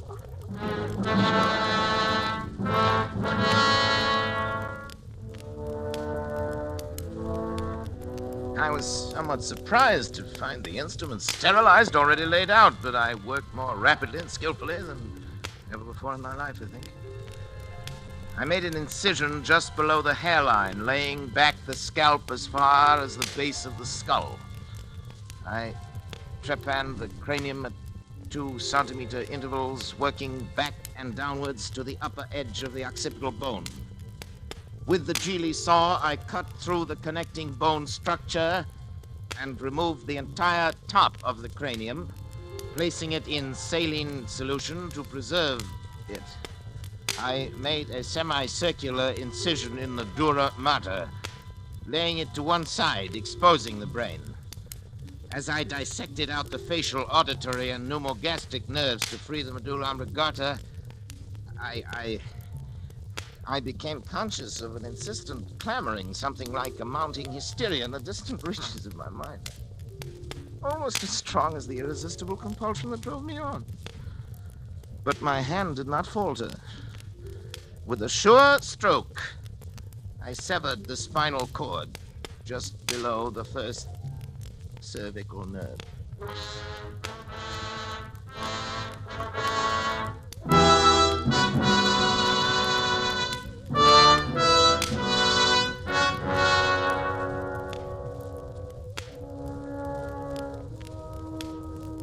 As I make this last entry with that awful guilt upon my soul, even now I cannot fully comprehend how it has been possible for any man, by mortal or immortal means, to be driven to such a crime. Even the divinity himself did not demand of Abraham that final sacrifice of expiation. When he, with his only begotten son, ascended the Mount of Olives. Perhaps Schrott is right. Perhaps there is indeed in man some spark of the divine that will elude our test tubes and our laboratories until the end of time. Perhaps that is the one thing that even Donovan did not foresee. I only know that at the instant my son died under my own hand, I was set free. At that instant, I saw and understood for the first time that monstrous plan born in the brain of William Donovan, of which I was to be the instrument. It was the plan I had glimpsed but never grasped in the recurring dream. Donovan did aspire to the domination of the world. And with those tremendous mental faculties that I myself had given him, it was literally within his power to become the absolute ruler of all mankind. Only one thing was lacking, a young, strong body into which those ever-growing brain cells could graft and affix themselves to live on, and on perhaps for centuries. He chose the body of my son, and now, my son, at last too late. I am free to destroy this foul thing of my creation. I know it as surely as I know that my own life must be forfeit. And the brain also knows. I can hear the disturbed, erratic oscillations of the delta waves coming through the laboratory door. But there's no room left in me now for fear. I shall take the 6 steps from the desk where I'm writing this across to the laboratory door.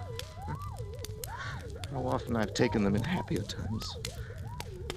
I shall open the door, close it behind me for the last time, and write finis to the mortal life of Patrick Arthur Corey and the brain of William Horace Donovan. May others learn from the record I leave here the lessons I have learned so bitterly and profit by them. And for the things that I have done, may God have mercy on my soul.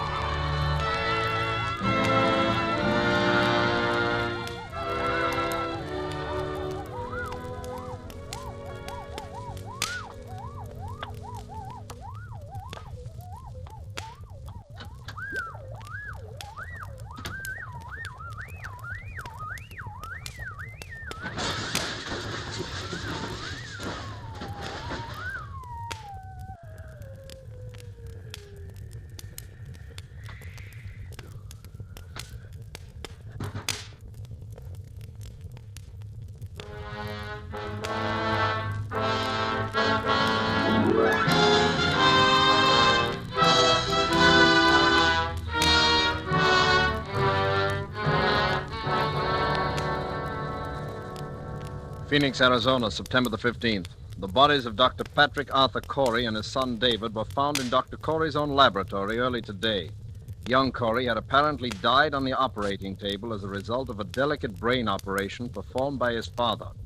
In the case of Dr. Corey, medical authorities gave as their opinion that he might have died of shock as a result of the unsuccessful operation on his son.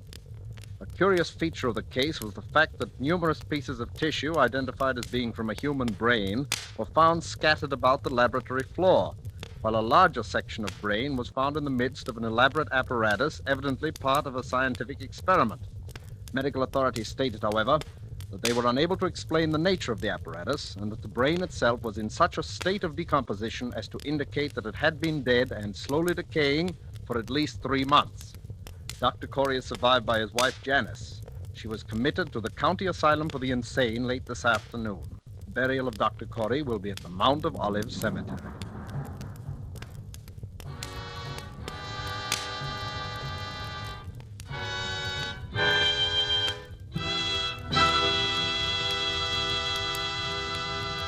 And so closes Donovan's Brain, Part 2.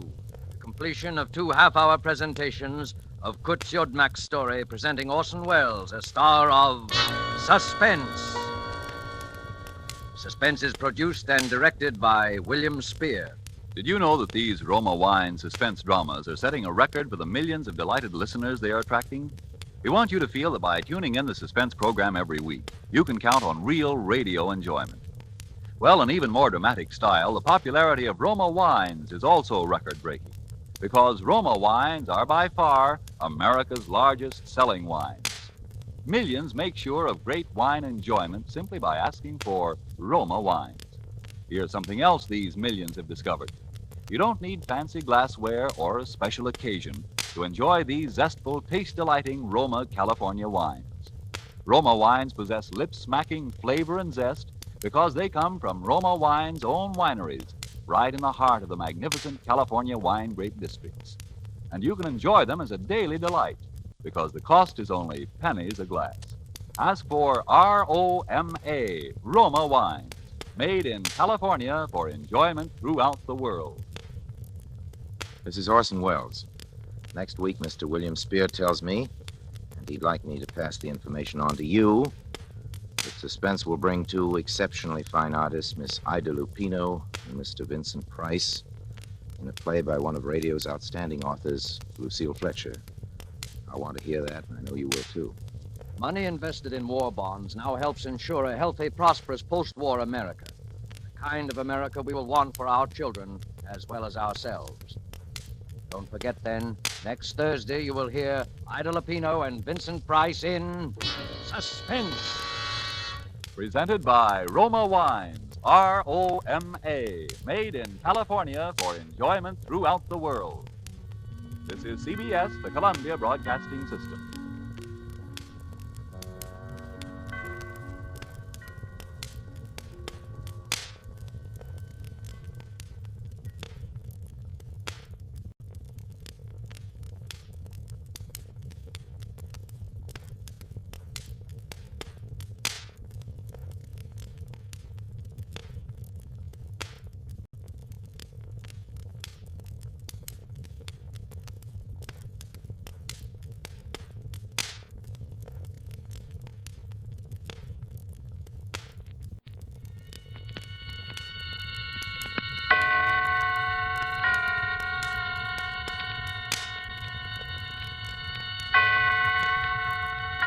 Roma Wines present Suspense.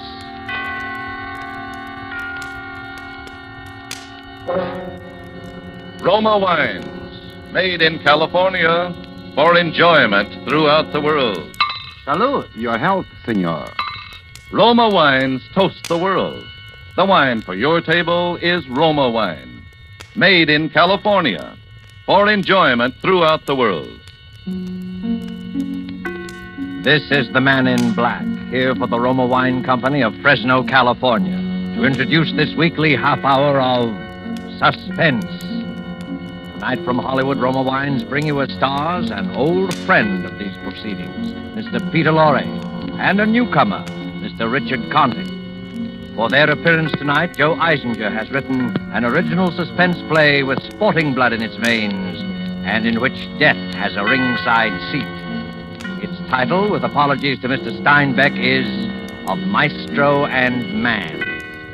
And so, with the performance of Peter Lorre as the maestro and of Richard Conte as the man, we again hope to keep you in suspense.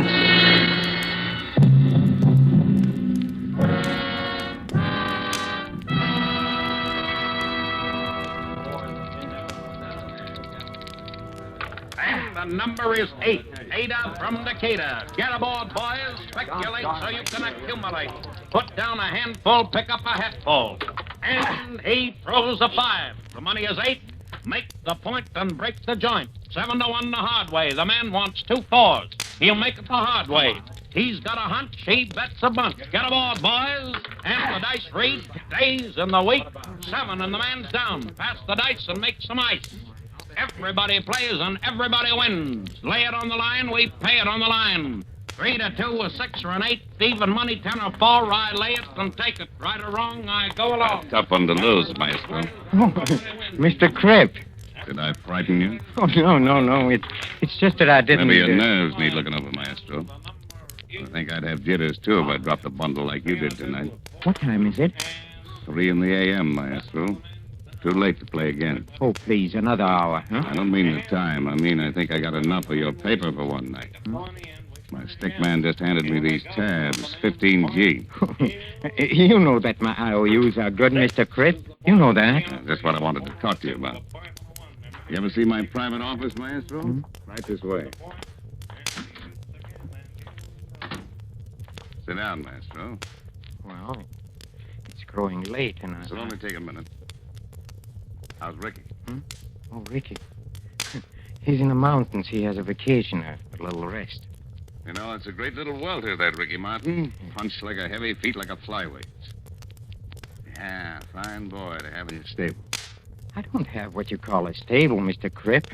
Ricky Martin is all I've got. All my life I dreamed of having a boy like Ricky Martin. Not for the money, not for what he'd bring, just to own him. Like a fast horse carrying your colors. He leaves them all behind. You know, I'd be willing to trade you any 3 of my boys for Ricky Martin. Well, that's very generous of you, Mr. Cribb, but I don't No, think I didn't think you would. Well, you're a lucky man, Maestro, finding a boy like that. Yes, I am. Sometimes wonder how you did it. You haven't been in the fight game long in this town. I remember the first time I see you and your boy hanging around the garden. Yes, that's right. The fighting profession is still a little strange to me. You see, all my life I've been an impresario, you might say. In Paris, in Brussels, Vienna, ballet, opera, plays. And when I came to this country and found Ricky, I could see that here was Yeah, you could see, all right. Cigar? Thank you. There you are. I always say there's nothing like a good cigar to promote good feeling in a business talk. Business talk? What do you mean? A little matter of 32G. Oh. 17 you dropped last week and 15 tonight. Yes, my luck has been a little bit You know, that's a very impressive signature you got, Maestro. Like a professor or something. All those curls and loops, very impressive. Looks like $1 million on these tabs. I'm sure it's good for 32G. Oh, of course it... Yeah. Of course. Yeah, I'm glad to hear you say that. Well, if that's all, Mr. Cribb, That's all, Maestro. Well, then, good night, Mr. Cribb. Just a minute, my friend. You're leaving something behind. What? Your IOUs. I don't understand. I figure I got enough of your paper. I want my money now. I can't. I Then haven't... get it. I must have time. I run a cash business. But you gave me credit. You got assets. What? Ricky Martin. No. Then pay. No. I won't let you steal him from me. He's mine. Do you hear me? He's mine. I found him, I built him, and you can't steal him from me. I want that boy. No. I love him like a brother. Not you'll swindle him on every fight. I won't give him up. Then you'll pay my collectors 32G. But it's a gambling debt you can't collect. My collectors don't carry a summons. A barrel and 50 pounds of cement. All right, Mr. Cribb. You leave me no arguments. And you have added greatly to my education. I don't think There's much I can teach you, Maestro. Only this time I'm out in front. Now I'll show you I'm a generous man. Honest John Cripp. Run an honest game and I make a square deal. 50 G for the boy. 32 in tabs, 18 in cash. No beefs later. Thank you. I was sure you'd be sensible about this, Maestro. I had the contract drawn up. Just put that impressive signature on the dotted line. May I use your pen? Sure. Thank you. There you are, Mr. Cripp. Ricky Martin now belongs to me. Mm-hmm. Your pen writes very easily. You can keep it, part of the deal. Thank you. I shall treasure it as the most expensive pen in the world. How soon will Ricky be back in town? Oh, I expect him in my office tomorrow. Good. You'll tell him he now belongs to honest John Cripp. Yes, I'll tell him. You know, Mr. Cripp, I don't think Ricky Martin is going to like being owned by you. You just leave that worry to me, Maestro. I have a way of making people like me. Even if it kills them.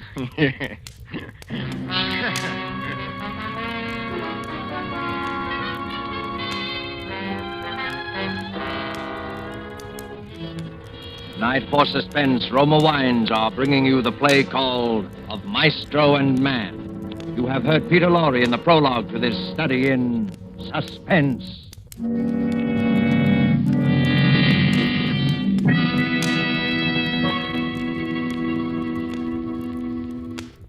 And now, for a moment, let's conjure up a scene of our own. Let's imagine ourselves in sun-drenched Havana. Let's imagine that we're dining in the gay Club Montmartre. As you listen to the music, you put down your wine glass to tell our host how much you enjoy his hospitality. Part of the credit belongs to Cuba, he smilingly acknowledges, but part of the credit belongs also to your country for producing this excellent wine which adds so much to our enjoyment. For this is Roma wine from California in your own USA. Now, it is a fact that connoisseurs of many other lands know the excellence of Roma wines made in famous wineries located in the heart of the choice wine districts of California. But millions of Americans also know these things and have made Roma by far America's largest selling wine. Here at home, Roma wines are truly inexpensive. No duty, no overseas shipping costs to pay.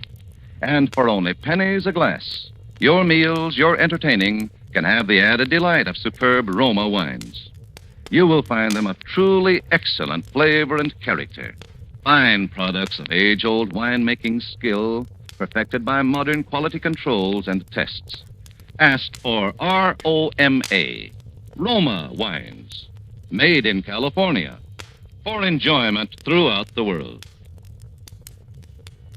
And now it is with pleasure that we bring back to our sound stage Peter Lorre as the Maestro and Richard Conte as Ricky Martin in Of Maestro and Man, a tale well calculated to keep you in suspense.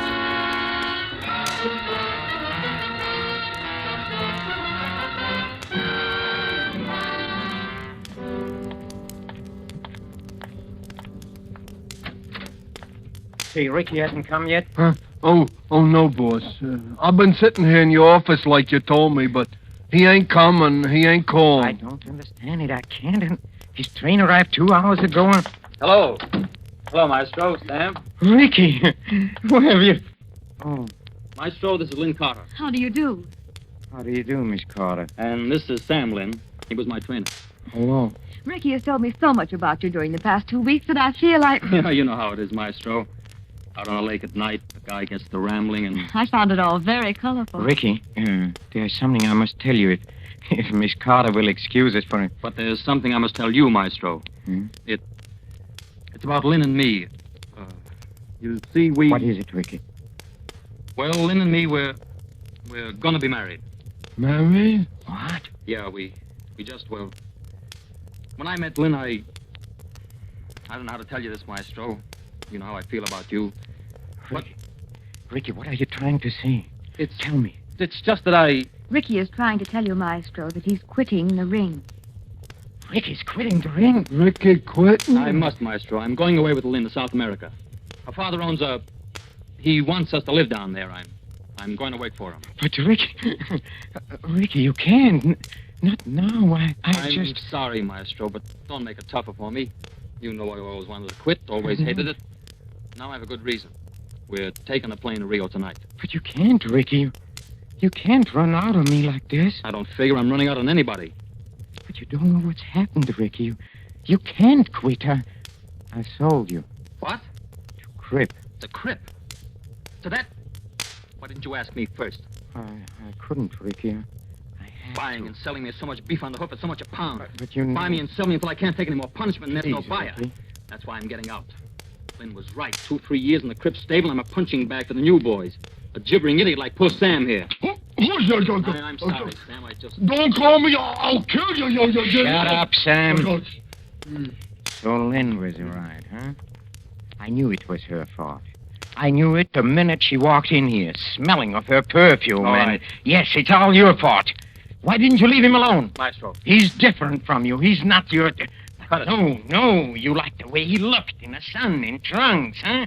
These muscles and that beautiful body. That's enough. You just had to have him. You had to bring him back to show Maestro. to your friends, huh? Great catch. You scheming, conniving, 5 cent... Ricky, no! Sam, stop him. You'll kill him. Ricky! Ricky. Ricky, he's choking. All right. I'm all right now. Oh, Ricky. I should have killed him for that. Come on, let's get out of here.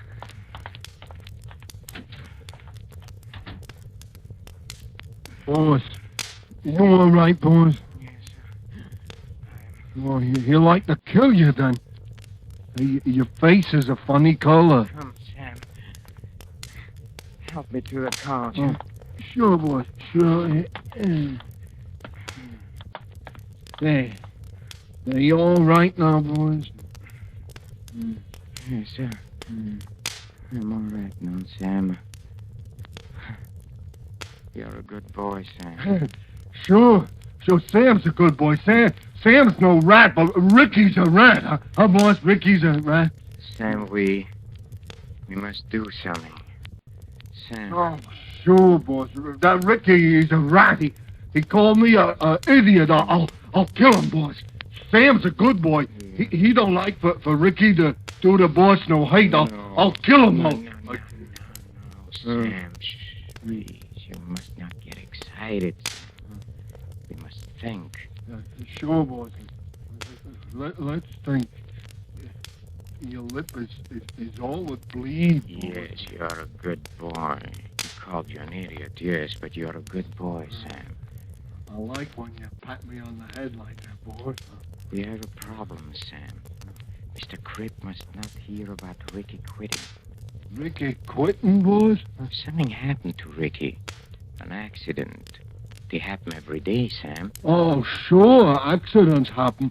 Well, when I was a little boy, a Crip and say, it's a tragic thing, Mr. Crip. Fine boy like that. You're a boy, Mr. Crip. You're a $50,000 boy, Mr. Crip. It's a tragic thing, huh? Yes. Tragic finale to a promising career. Oh, yeah, boys. That would be some tragic, some finale. It must be an accident, Sam. Mr. Crip must never be able to say it. Do you understand that, Sam? Oh, sure, but when I was a little boy, Sam? Yeah, boys? Sam, in Langton's gym. Do you know what a main steam valve for the steam room is? What, boys? The valve, Sam. The one that lets the live steam into the steam room. Oh, sure, but the gadget that the guy turns off and on the steam with, huh? That's right, Oh, Sam. sure, boys. It's under the stairs in the basement on the other side of the gym. You know, on the side where the Yes, pipes... Sam, yes. Do you think you could get under the stairs into the basement? Oh, sure. Nobody cares if I go to the basement. Sometimes I go there... Yes, Sam. And do you think you could open the valve as wide as it'll go? Open the... For all the steam to go fast into the steam room? Yes, Sam. Oh, boy, that's some hot, all that steam, boys. Yeah. Hey, you can't stay in there and all that hot. Did you was up the gym when poor Sharky got all the hot because the valve broke and the door was stuck? The Jew was there when they brung him out, huh? Boy, that was some looking dead sharky, all right. Yes, Sam, a very tragic accident. Some tragic, all right, boy. Sam, come here. Take my watch. Can you read the time? Well, sure. What do you think? I'm a dumb. The little hand is on a 2, and the big hand is on a 6. That's right. And that means 2:30, no? That's right, Sam. Now look, when the little hand will be on a 5, you seen it? And the big hand on a 12 here. It'll be... At 5 o'clock. That's right. Yeah, you see, I'm no dumb. 5 o'clock. And at 5 o'clock, Sam, you must be in the basement at Langton's gym by the steam valve. And exactly 5 o'clock, Sam, you'll open the valve all the way. For all the hot? Yes, Sam, all the hot. Oh, but you can't stay in... the Joe is up the gym when sharp. I won't be in the steam room, Sam. But Ricky will. Alone.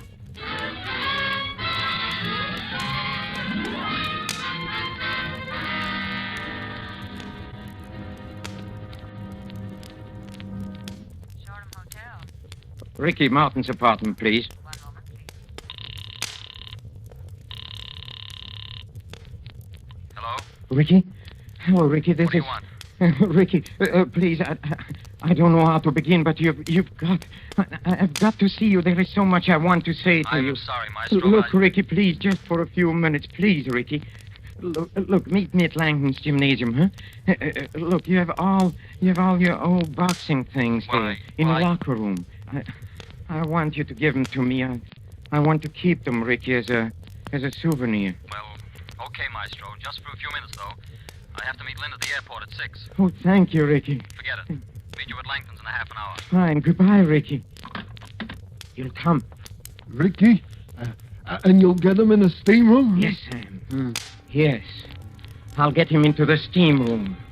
And I'll sit there with him and talk to him. And talk to him about this and about that. With steam thick around us, hiding us from each other. But when I begin to feel the live heat, Sam, at 5 o'clock, Sam, at 5 o'clock, I'll be talking about old times as I quietly slip out of the room, and he'll be sitting there alone, thinking of old times, not knowing I'm gone and that he's alone, until it is too late. He will hear the sudden rush of steam and feel the scalding heat, and he'll run to the door, but it will not open, and he'll pound and scream in agony, but the door will stick, and his scream will draw burning steam into his lungs, and then they'll find him. But it'll be too late. Too late. It will be too late.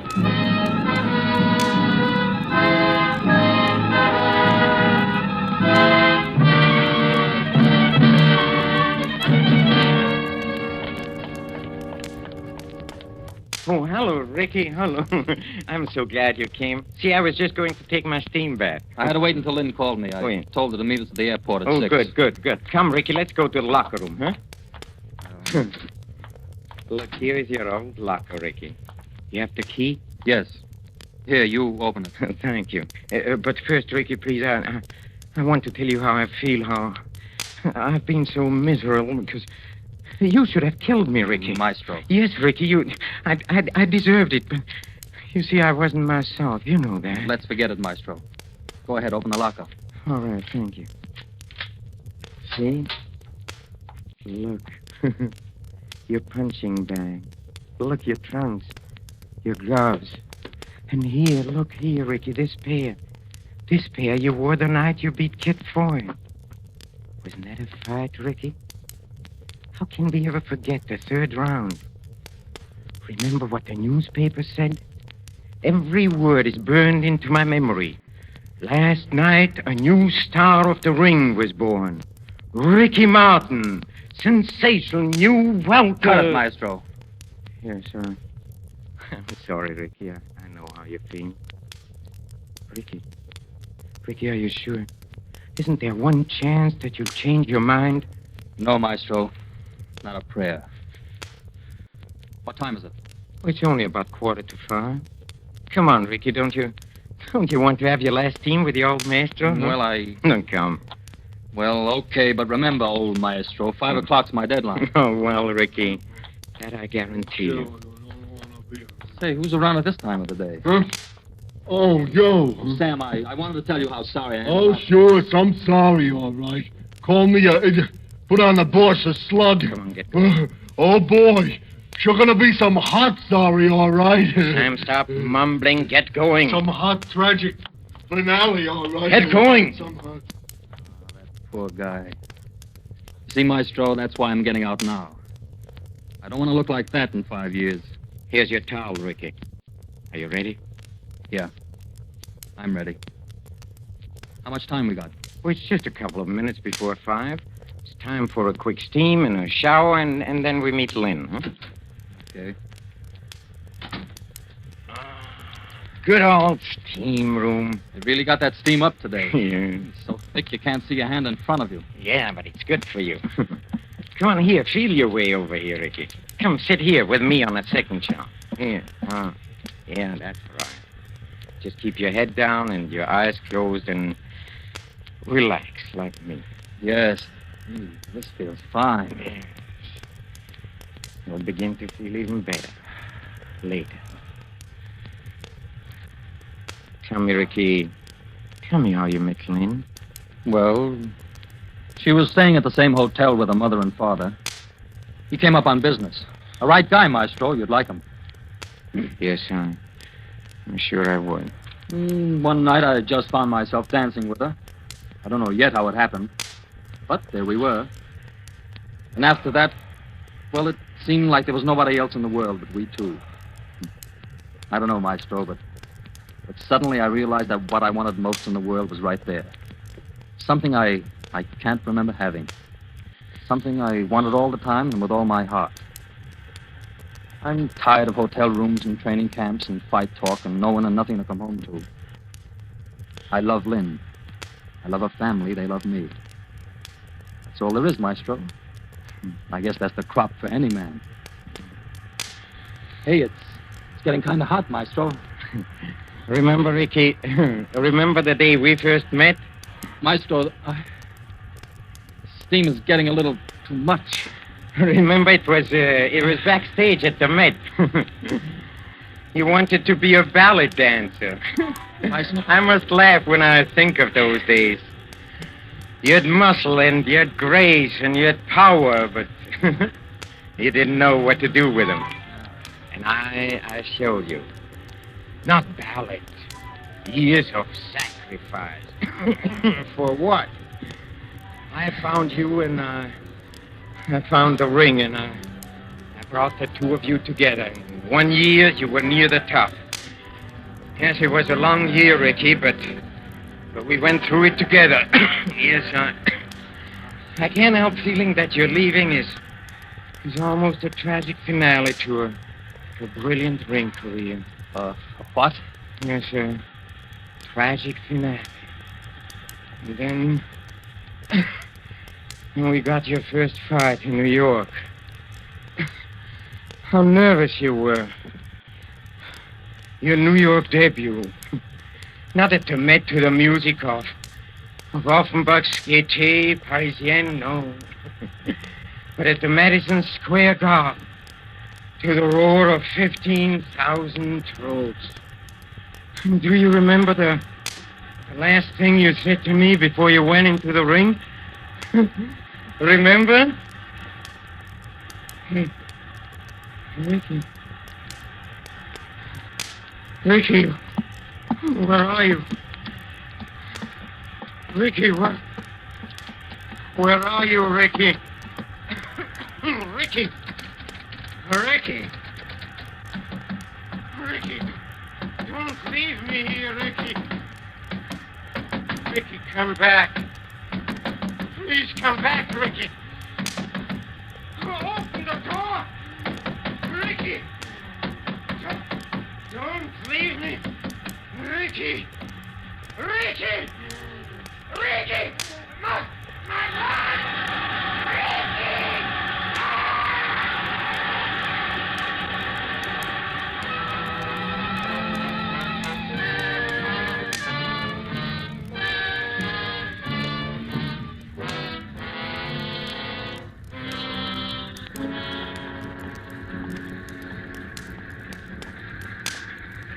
please.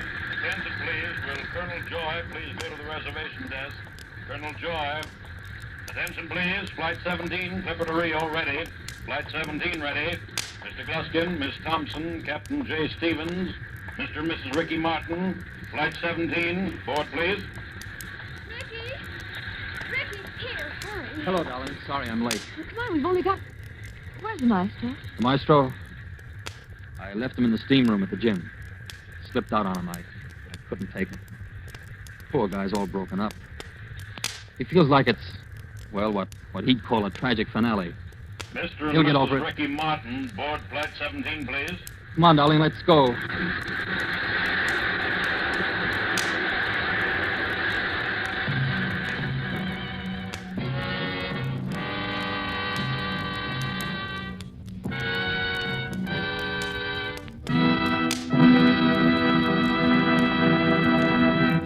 And so closes Of Maestro and Man, starring Peter Lorre with Richard Conte. Tonight's tale of Suspense. Suspense is produced and directed by William Spear. It's my job, it's my privilege, to tell you how much pleasure and enjoyment you can add to everyday living by serving Roma wines with meals when entertaining or anytime. And in hot weather, let me suggest Roma wine cooler offers. Just put ice cubes in a tall glass and fill it with your favorite Roma wine, then fill it up with sparkling water. For a sweeter drink, add sugar. Ah, that, my people, is really something. And it's so simple, so good, and so inexpensive. It's a fact.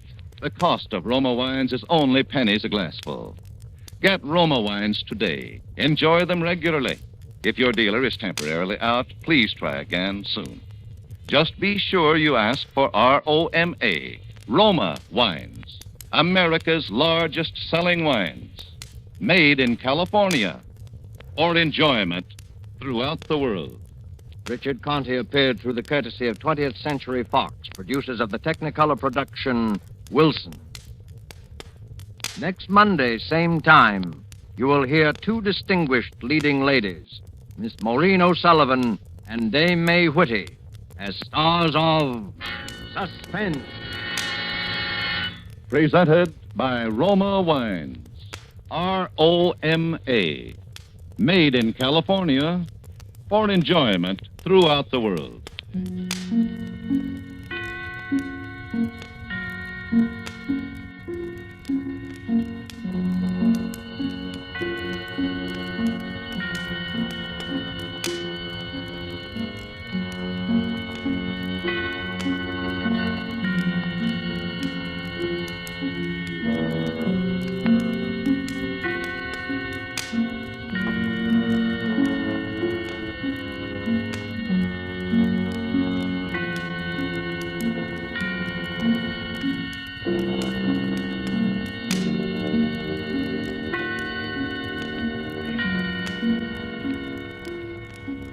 This is CBS, the Columbia Broadcasting System.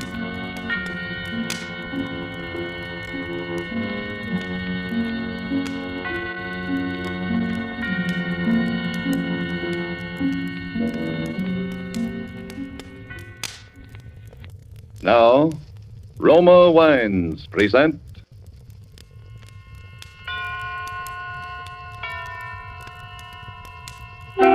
Suspense.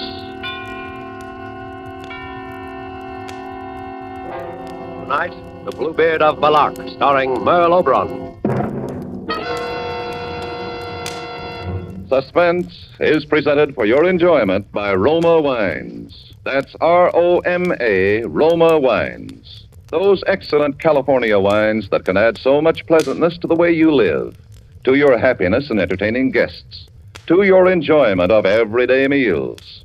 Yes, right now, a glassful would be very pleasant as Roma Wines bring you Suspense.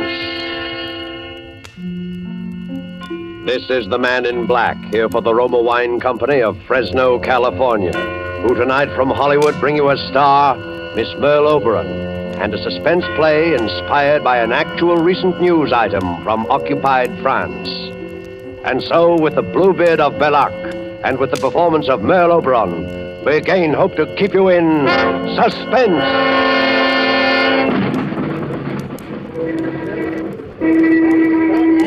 All right, get back. Stay back there. Back up the wall. How many were there this time? One. They found most of him. A man? It was a soldier, a German. I heard it was an officer. Stay back. Back there. Come on. But, they're still digging? Yes. What officer was it, did they say? They think it was Captain Müller. You know, the doctor. They think. They don't know. They're looking for his head. 1, 2, 3, 4. It's an announcement. How about this? Of course, they found the body, identified the body. Why don't they identify him? Identify him? The Bluebeard. Why they find out who he is? Listen. Achtung, Achtung! Villages of Belac, Saint-Jean, Bralagnon, Flumet. Achtung! This morning's victim of the Bluebeard of Belac is identified as Captain Franz Müller, medical officer attached to the staff of Colonel Strelitz. Oh, an officer. For the first time, the Bluebeard himself has been seen, and a description has been provided. He is described as being of medium. Yes. I must speak with Colonel Strelitz. Is he here? I have information. Information about what? About the Bluebeard. Is the Colonel here? He's in the staff car. Over there. Please take me to him. I must see him. And who are you? Cécile Combray, Madame Combray. I live on the road to Flomet, just outside the village. Well, all right, come along, madam. Is that the Colonel, sitting in the back of the car? Yes. Now you wait here. I'll see. Oberst, Corporal Brecht. Corporal. Herr Oberst, das ist eine Frau von dem Dorf hier, eine Madame Combray. Sie hat angeblich Informationen über den Blaubart. Naja, wieder so ein hysterisches Frauenzimmer, Herr Oberst. Was können wir da machen, Kreuzer? Eine Möglichkeit. Wo ist die? Dort drüben, Herr Oberst. Ich habe ihr gesagt, sie soll warten. Ordnung. Frau herkommen. Jawohl, Herr Oberst. The colonel will see you, madame. Oh, thank you. Das ist Madame Combray, Herr Oberst. Madame? This is my aide, Lieutenant Kreutzer. It was kind of you to let me speak with you, monsieur. Kind? Naturally, madame. When we were told you have information about the Bluebird. Yes, I have. Can't overlook anything. Now that he's killed one of my own officers. I know. And I am next. So? The Bluebeard is going to kill me. He's going to kill me tonight unless you help me. Unless you come home with me and stop him. This is your information? Yes. Why, every woman in Belach believes she's next on the Bluebeard's list. But I know. Madame, the Colonel's time is valuable. We thought you had real information. You don't expect us simply because you hysterically believe that... No, please. I know Colonel Strelitz. How can you know? Because, monsieur. Because the Bluebeard is my husband. Why? Your husband is... Dr. Pierre Combray. Yes. He's the man you're looking for. I've known it for a long time. He is the Bluebeard.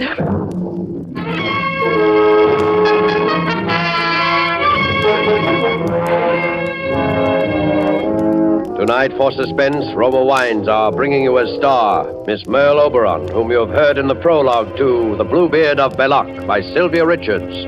Tonight's tale of Suspense.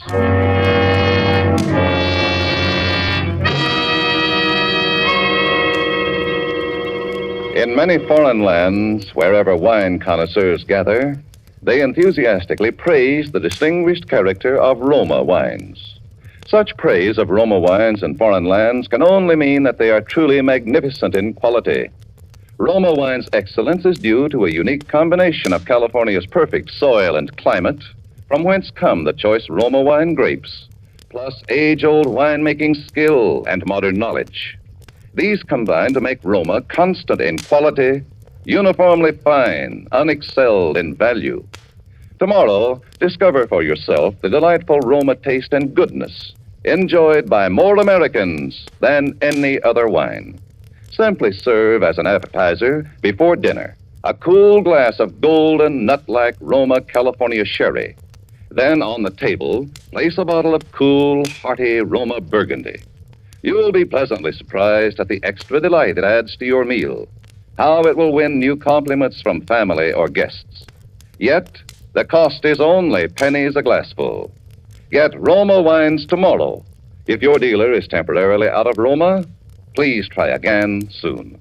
Ask for ROMA, Roma wines. Remember, more Americans enjoy Roma than any other wine.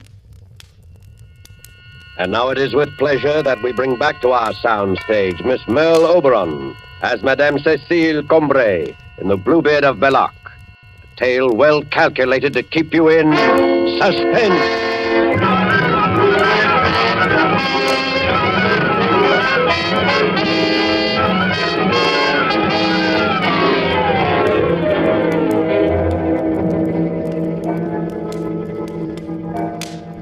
11 o'clock. He'll be here in an hour. And if you had not come here with me... You have nothing to fear, madame. The house is well guarded. But won't the guards frighten him away? The instructions are to let him through. They will come in only when we have him trapped. And we are armed. Yes, and he does not carry a gun. You know he uses a knife. Madame Combray, why didn't you come to us before if you knew your husband was the Bluebeard? First, I wasn't sure. Then, when I was sure, well, he was still my husband. Then why now? Because now he will kill me, and I'm afraid. I knew when he went away with the body of Captain Muller yesterday. So you saw the captain? Yes, I saw it. And when Pierre looked at me, I knew he'd kill me. Tonight. Yes, he may try. It's been weeks of fear. And the night. The endless nights. Have you been married long, madame? Long? No. Less than a year. You aren't French, are you? No, I'm English. I spent a summer in Flomé about 4 years ago, and I liked it, so I stayed. I taught English in the village school there. Dr. Combray? About a year ago, there was an epidemic in Flomé, and Pierre, came there to help. He seemed to me when I met him to be very kind, a very noble man. Of course, I didn't know him well, but when he asked me to marry him, I was very happy. The morning after we were married, he brought me here to Bellac, to this house which had been his family's for many generations. It was a beautiful morning, early spring. We came, as you did tonight, up the hill, past the summer house, to the front door. Well, here it is, Madame Combray. Come, I'll carry you over the threshold. Oh, careful, Pierre. Don't drop me. No chance of that. Now, this is the hall. Shall I carry you on from room to room? Oh, Pierre, no. Put me down. Very well. Come this way. Now, here is the parlor. Oh. Hello, Captain Muller. Morning, Doctor. Been waiting. I hope you don't mind. They said you'd be back this morning. The people down the road. Yes, I was held up by my wedding. Your wedding? Oh, I'm sorry. Cecile, this is Captain Muller, the medical officer in charge with Colonel Strelitz. Captain, my wife, Cecile. How do you do, Herr Muller? Well, Doctor, I congratulate you. I see even an epidemic can be useful. That's one way of looking at it. So what's up, Muller? I wanted you to come in tomorrow to help with the vaccinations. About 150 are going out, and we need help. The last lot carried typhoid. I'd be glad to help. What time? Well, they are leaving at noon. If you're there at 8 o'clock, we'll have enough time. I'll be there. Very well, Doctor. Madame, tomorrow then. Heil Hitler. Heil Hitler. Now we will go on with our tour. Follow me. Pierre, who's to be vaccinated tomorrow? All labor draftees being sent to Germany. This is the kitchen. The stairs go up from here. What's upstairs? Well, off that first landing there are several bedrooms, mine and others, and on the floor above still more. Before the war, there were servants. This is a pantry? Yes. And this door, where does it... Why, it's locked. What is it? Oh, there's an old wine cellar. It's not used. A cellar? Do you have a key? There's nothing down there, Cecile, that would interest you. Oh, but I'd like to see. We might be able to grow mushrooms. No, Cecile, it can't be used. Let's look. Where's the key, Cecile. Yes? That door must stay locked. But Pierre... You understand? Yes, but why? No matter what happens, you must never try to go down there. Never.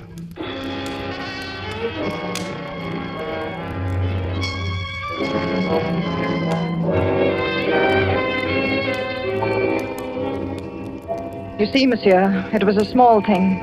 Just a room I must not enter. He told me the room was used for his experiments, and I believed him. I was in love.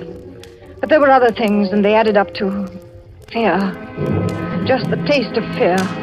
A shadow so light I didn't know it was there. There was first of all the gossip I heard in the village when I went to market. Good morning, Madame Cambrai. You're late today. Pierre worked late last night. Is there any milk, Madame Boucher? I can let you have a little, a pint. Oh, if that's all. Does the doctor work often at night? Quite often in his laboratory. I could not bear a man who pottered around after dark. But it's his profession. Maybe, but I would not sleep a wink, not with this blue beard around. No, I like a man who is steady, so I know what he's up to. Oh, how can you bear to live in that big, depressing house? Oh, but I love it. Well, you're young. I suppose it's romantic to you. It's no place for a woman to be alone. The first Madame Cambrai, you know, she died there. Yes, Pierre told me. But I know he did everything he could. Oh, yes? It was very sudden. Typhoid can be very sudden. Yes, the certificate said typhoid. That's why your coffin was sealed. Oh! Hey, Jean! Jean, what is it? What is it? What's happened? Everyone's running. There's an announcement, madame. They know who one of them is. What? Of whom? There were 3 last night. One of them was a man. 3? Why, the Bluebeard, he killed 3 in one night. Cut them to bits. Oh, how terrible. All sliced up and scattered around, Madame Cambrai. You should have seen. Oh, no. Where were they? In the meadow north of the church. Why, that's near your house. The meadow? Yes, Madame Cambrai. If you had been awake, you would have heard him. You or the doctor.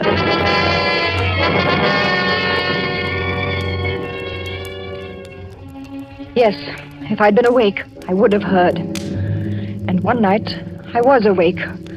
My husband and I had gone to bed early, and I slept well. I'd worked in the garden most of the afternoon. But shortly after 11, some sound woke me. It may have been only an owl's screech. I lay in the dark and listened. I didn't hear it again. Then I heard another sound. And I saw there was a little moonlight, that my husband was out of bed and that he was dressing. Pierre. Oh, did I wake you? Pierre, what is it? Nothing, Cecile. Go back to sleep. Is someone ill? Did someone come for you? I have to go out. Go back to sleep, Cecile. I won't be long. Something woke me. I heard a sound. I'm sorry. Did someone come for you? Was it Captain Muller? No. Who is it, Pierre? Who's it? No one you know. Where are you going, Pierre? Do you have to go far? Go back to sleep. I won't be long. But Pierre... I'm sorry I woke you. You didn't. I'm sure I heard a... Cecile, it's best that you go back to sleep. I just wondered. It's best for you. Good night, Cecile.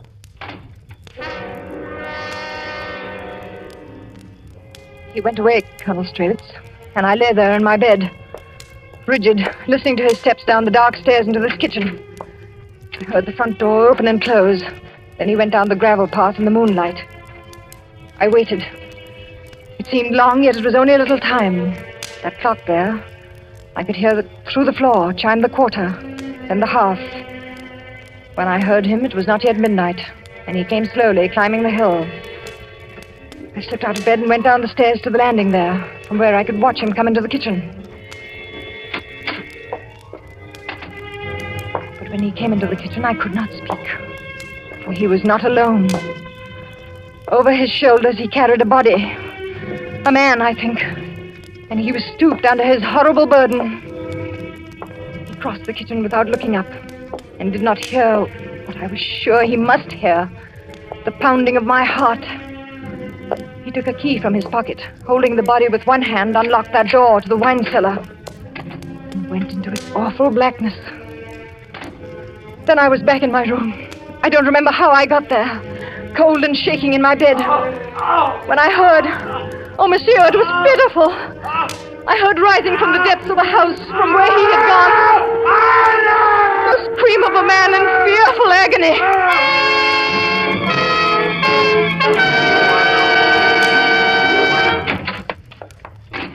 Cecile, Yes, Pierre. you are still awake. No, Pierre, I told you to go back to sleep, I was, Pierre, I did. but you are awake now. Something. I heard something. Yes, you heard? It must have been you opening the door. Oh. You came in suddenly. You must have. Yes, I think I did. Well, we'll go to sleep now. Yes, we'll go to sleep. Pierre? Yes. Someone ill? Yes. Who was it, Pierre? Did you have to go far? We'll go to sleep now, Cecile. What time is it? Time? It's just past midnight.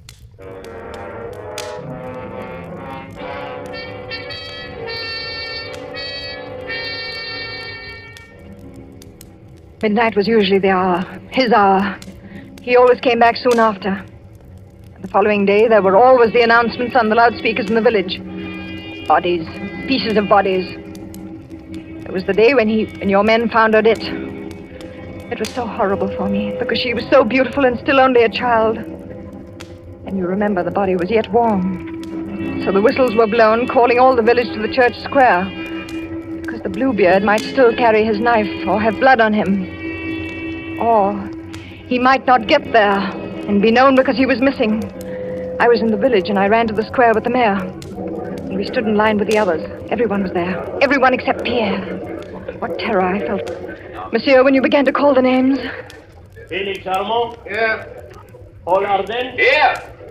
Yvette Barthélemy? Madame Cambrai, are you ill? It's just the sun. It's so warm, yet I feel chill. You're very pale. Charbin? Here. Why, I don't see Pierre. Here. Oh, he's probably with Captain Muller. He'll be here. Pierre Cambrai. Here, I'm here. Oh, well, Don't look at me like that. You'll attract notice. You're out of breath. Where were you, Pierre? Doesn't matter, I'm here. But your hands, your clothes, they're wet.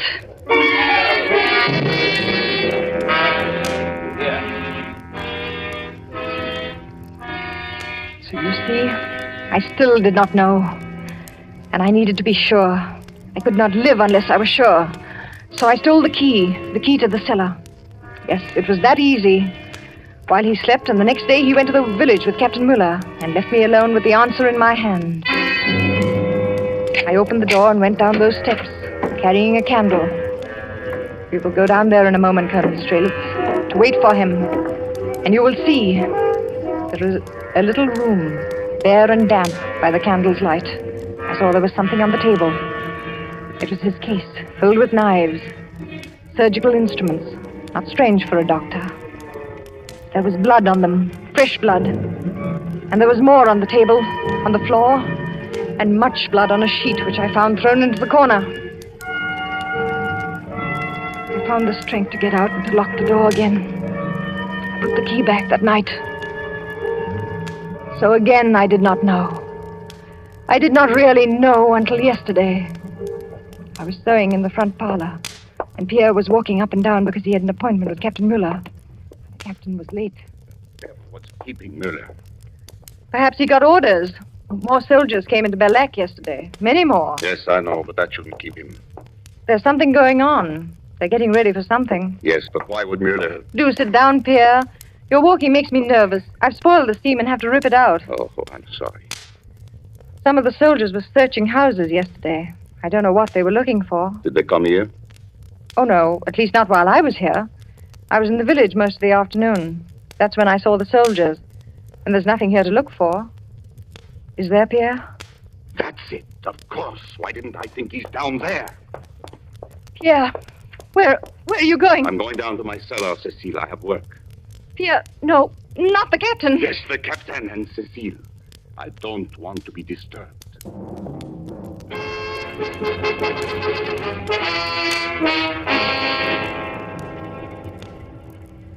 And then I knew he was going to kill Captain Muller. He was going to kill a German soldier. Worse, an officer. I knew then, Colonel Strelitz, that if he would go that far, he was no longer a man I could even attempt to reason with. His insane urge to kill might turn on anyone. Even me. I had to stop him.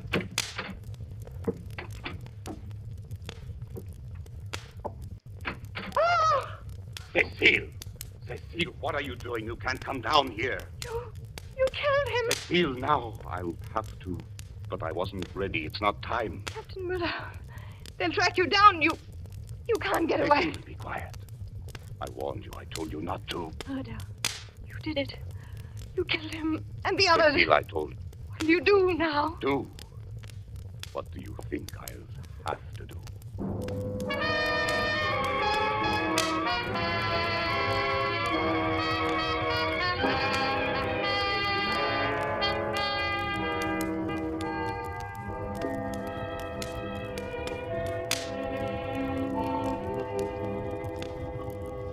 And now you know too. And in a few minutes he'll come, and then it will all be over. It's almost midnight. It's a remarkable story, madame. So he made no attempt to harm you last night? No, Colonel Strelitz. It wasn't time. Not time? He kills only when he feels the need. And he'd already killed one, so the need was gone. And it was daylight. He left then? Yes. I haven't seen him since. He looked at me. It was a terrible look. And he went. And I knew by the look that I would be the next. Tonight. And Captain Miller? He took the captain's body with him. Come, we must go down to the cellar now, before midnight. Very well. Lieutenant, will you bring the lamp? Yes, I'll bring it. You see, it's unlocked, as he left it. Close the door behind you, Colonel. Very well.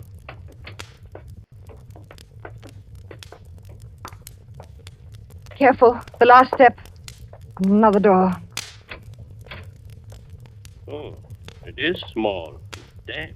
Is that the table? Where he... Yes. Set the lamp there, Lieutenant. You can see the stairs. They're quite dry by now. I see. And on the floor. Sit down, monsieur. There, where you can watch the door. I will stand here at the back if you don't mind. You're right. It's safest for you. Listen. I heard the clock strike. And, yes, listen. The door. Have you your guns? Quiet. Yes, but we want to take him alive. You can. He's coming down.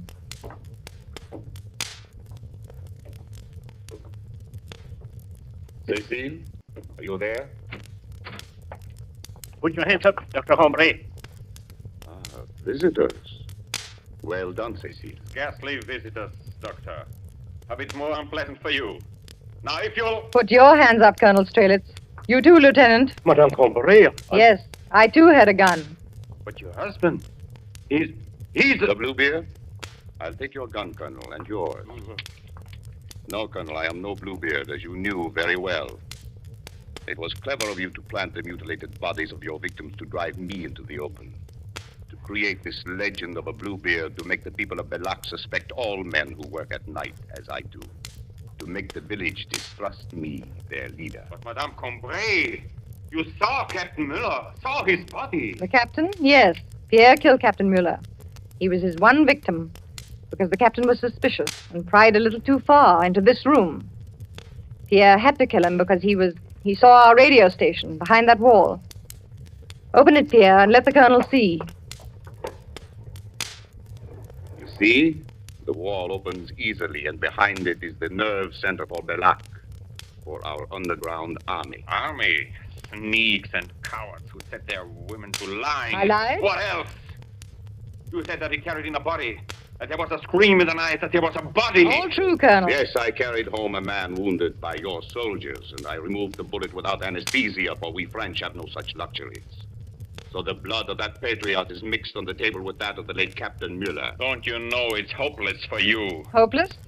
Colonel, surely you know that our armies are in France, Americans, English, and our underground army which surrounds you? But this house is surrounded by my men. It was, you mean, Colonel. Are you still there, Mr. Porter? Porter? Yeah, what do you say, Doc? Everything quiet? Quiet as a tomb, Doc. All things down there. Who's that? We have what you call a couple of rats, Mr. Porter. Then we are finished. Okay.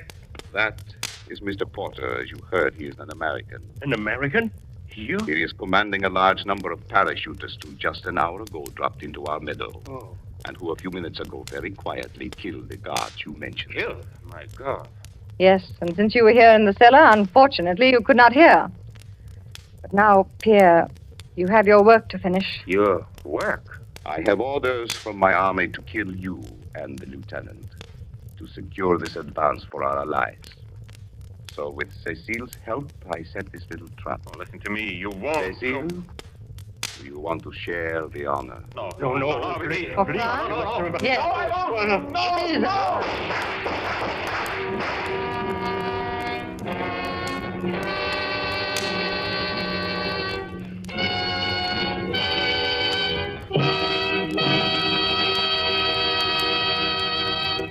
And so closes The Bluebeard of Belloc, starring Merle Oberon. Tonight's study in Suspense. Suspense is produced and directed by William Spear. Have you discovered how much good wine adds to the enjoyment of food? How Roma wine makes even the simplest, most inexpensive meals really exciting events? Well, all you need do is place on the table with the meal a cool bottle of hearty Roma California Burgundy. Serve it in any kind of glass. You will find it delicious with any food. And if you are entertaining guests, you will find Roma wine just the gracious, festive note that makes any dinner party or get-together a happy, compliment-arousing occasion. And remember, Roma wines cost you only pennies a glassful. So any home can afford the pleasure they add to everyday living, to entertaining. Ask for ROMA, Roma wines. Remember, more Americans enjoy Roma than any other wine. Merle Oberon is soon to be seen in the Columbia Technicolor production, A Song to Remember. Next Thursday, ladies and gentlemen, same time, you will hear Mr. Gene Kelly as star of Suspense.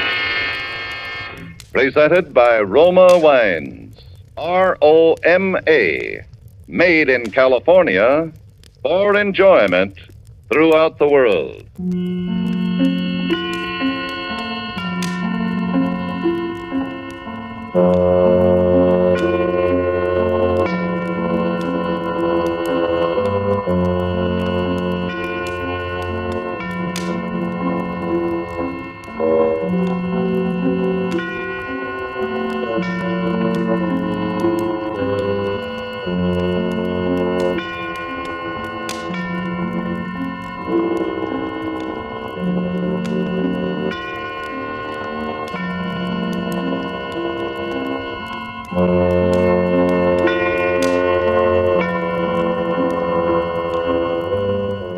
This is CBS, the Columbia Broadcasting System.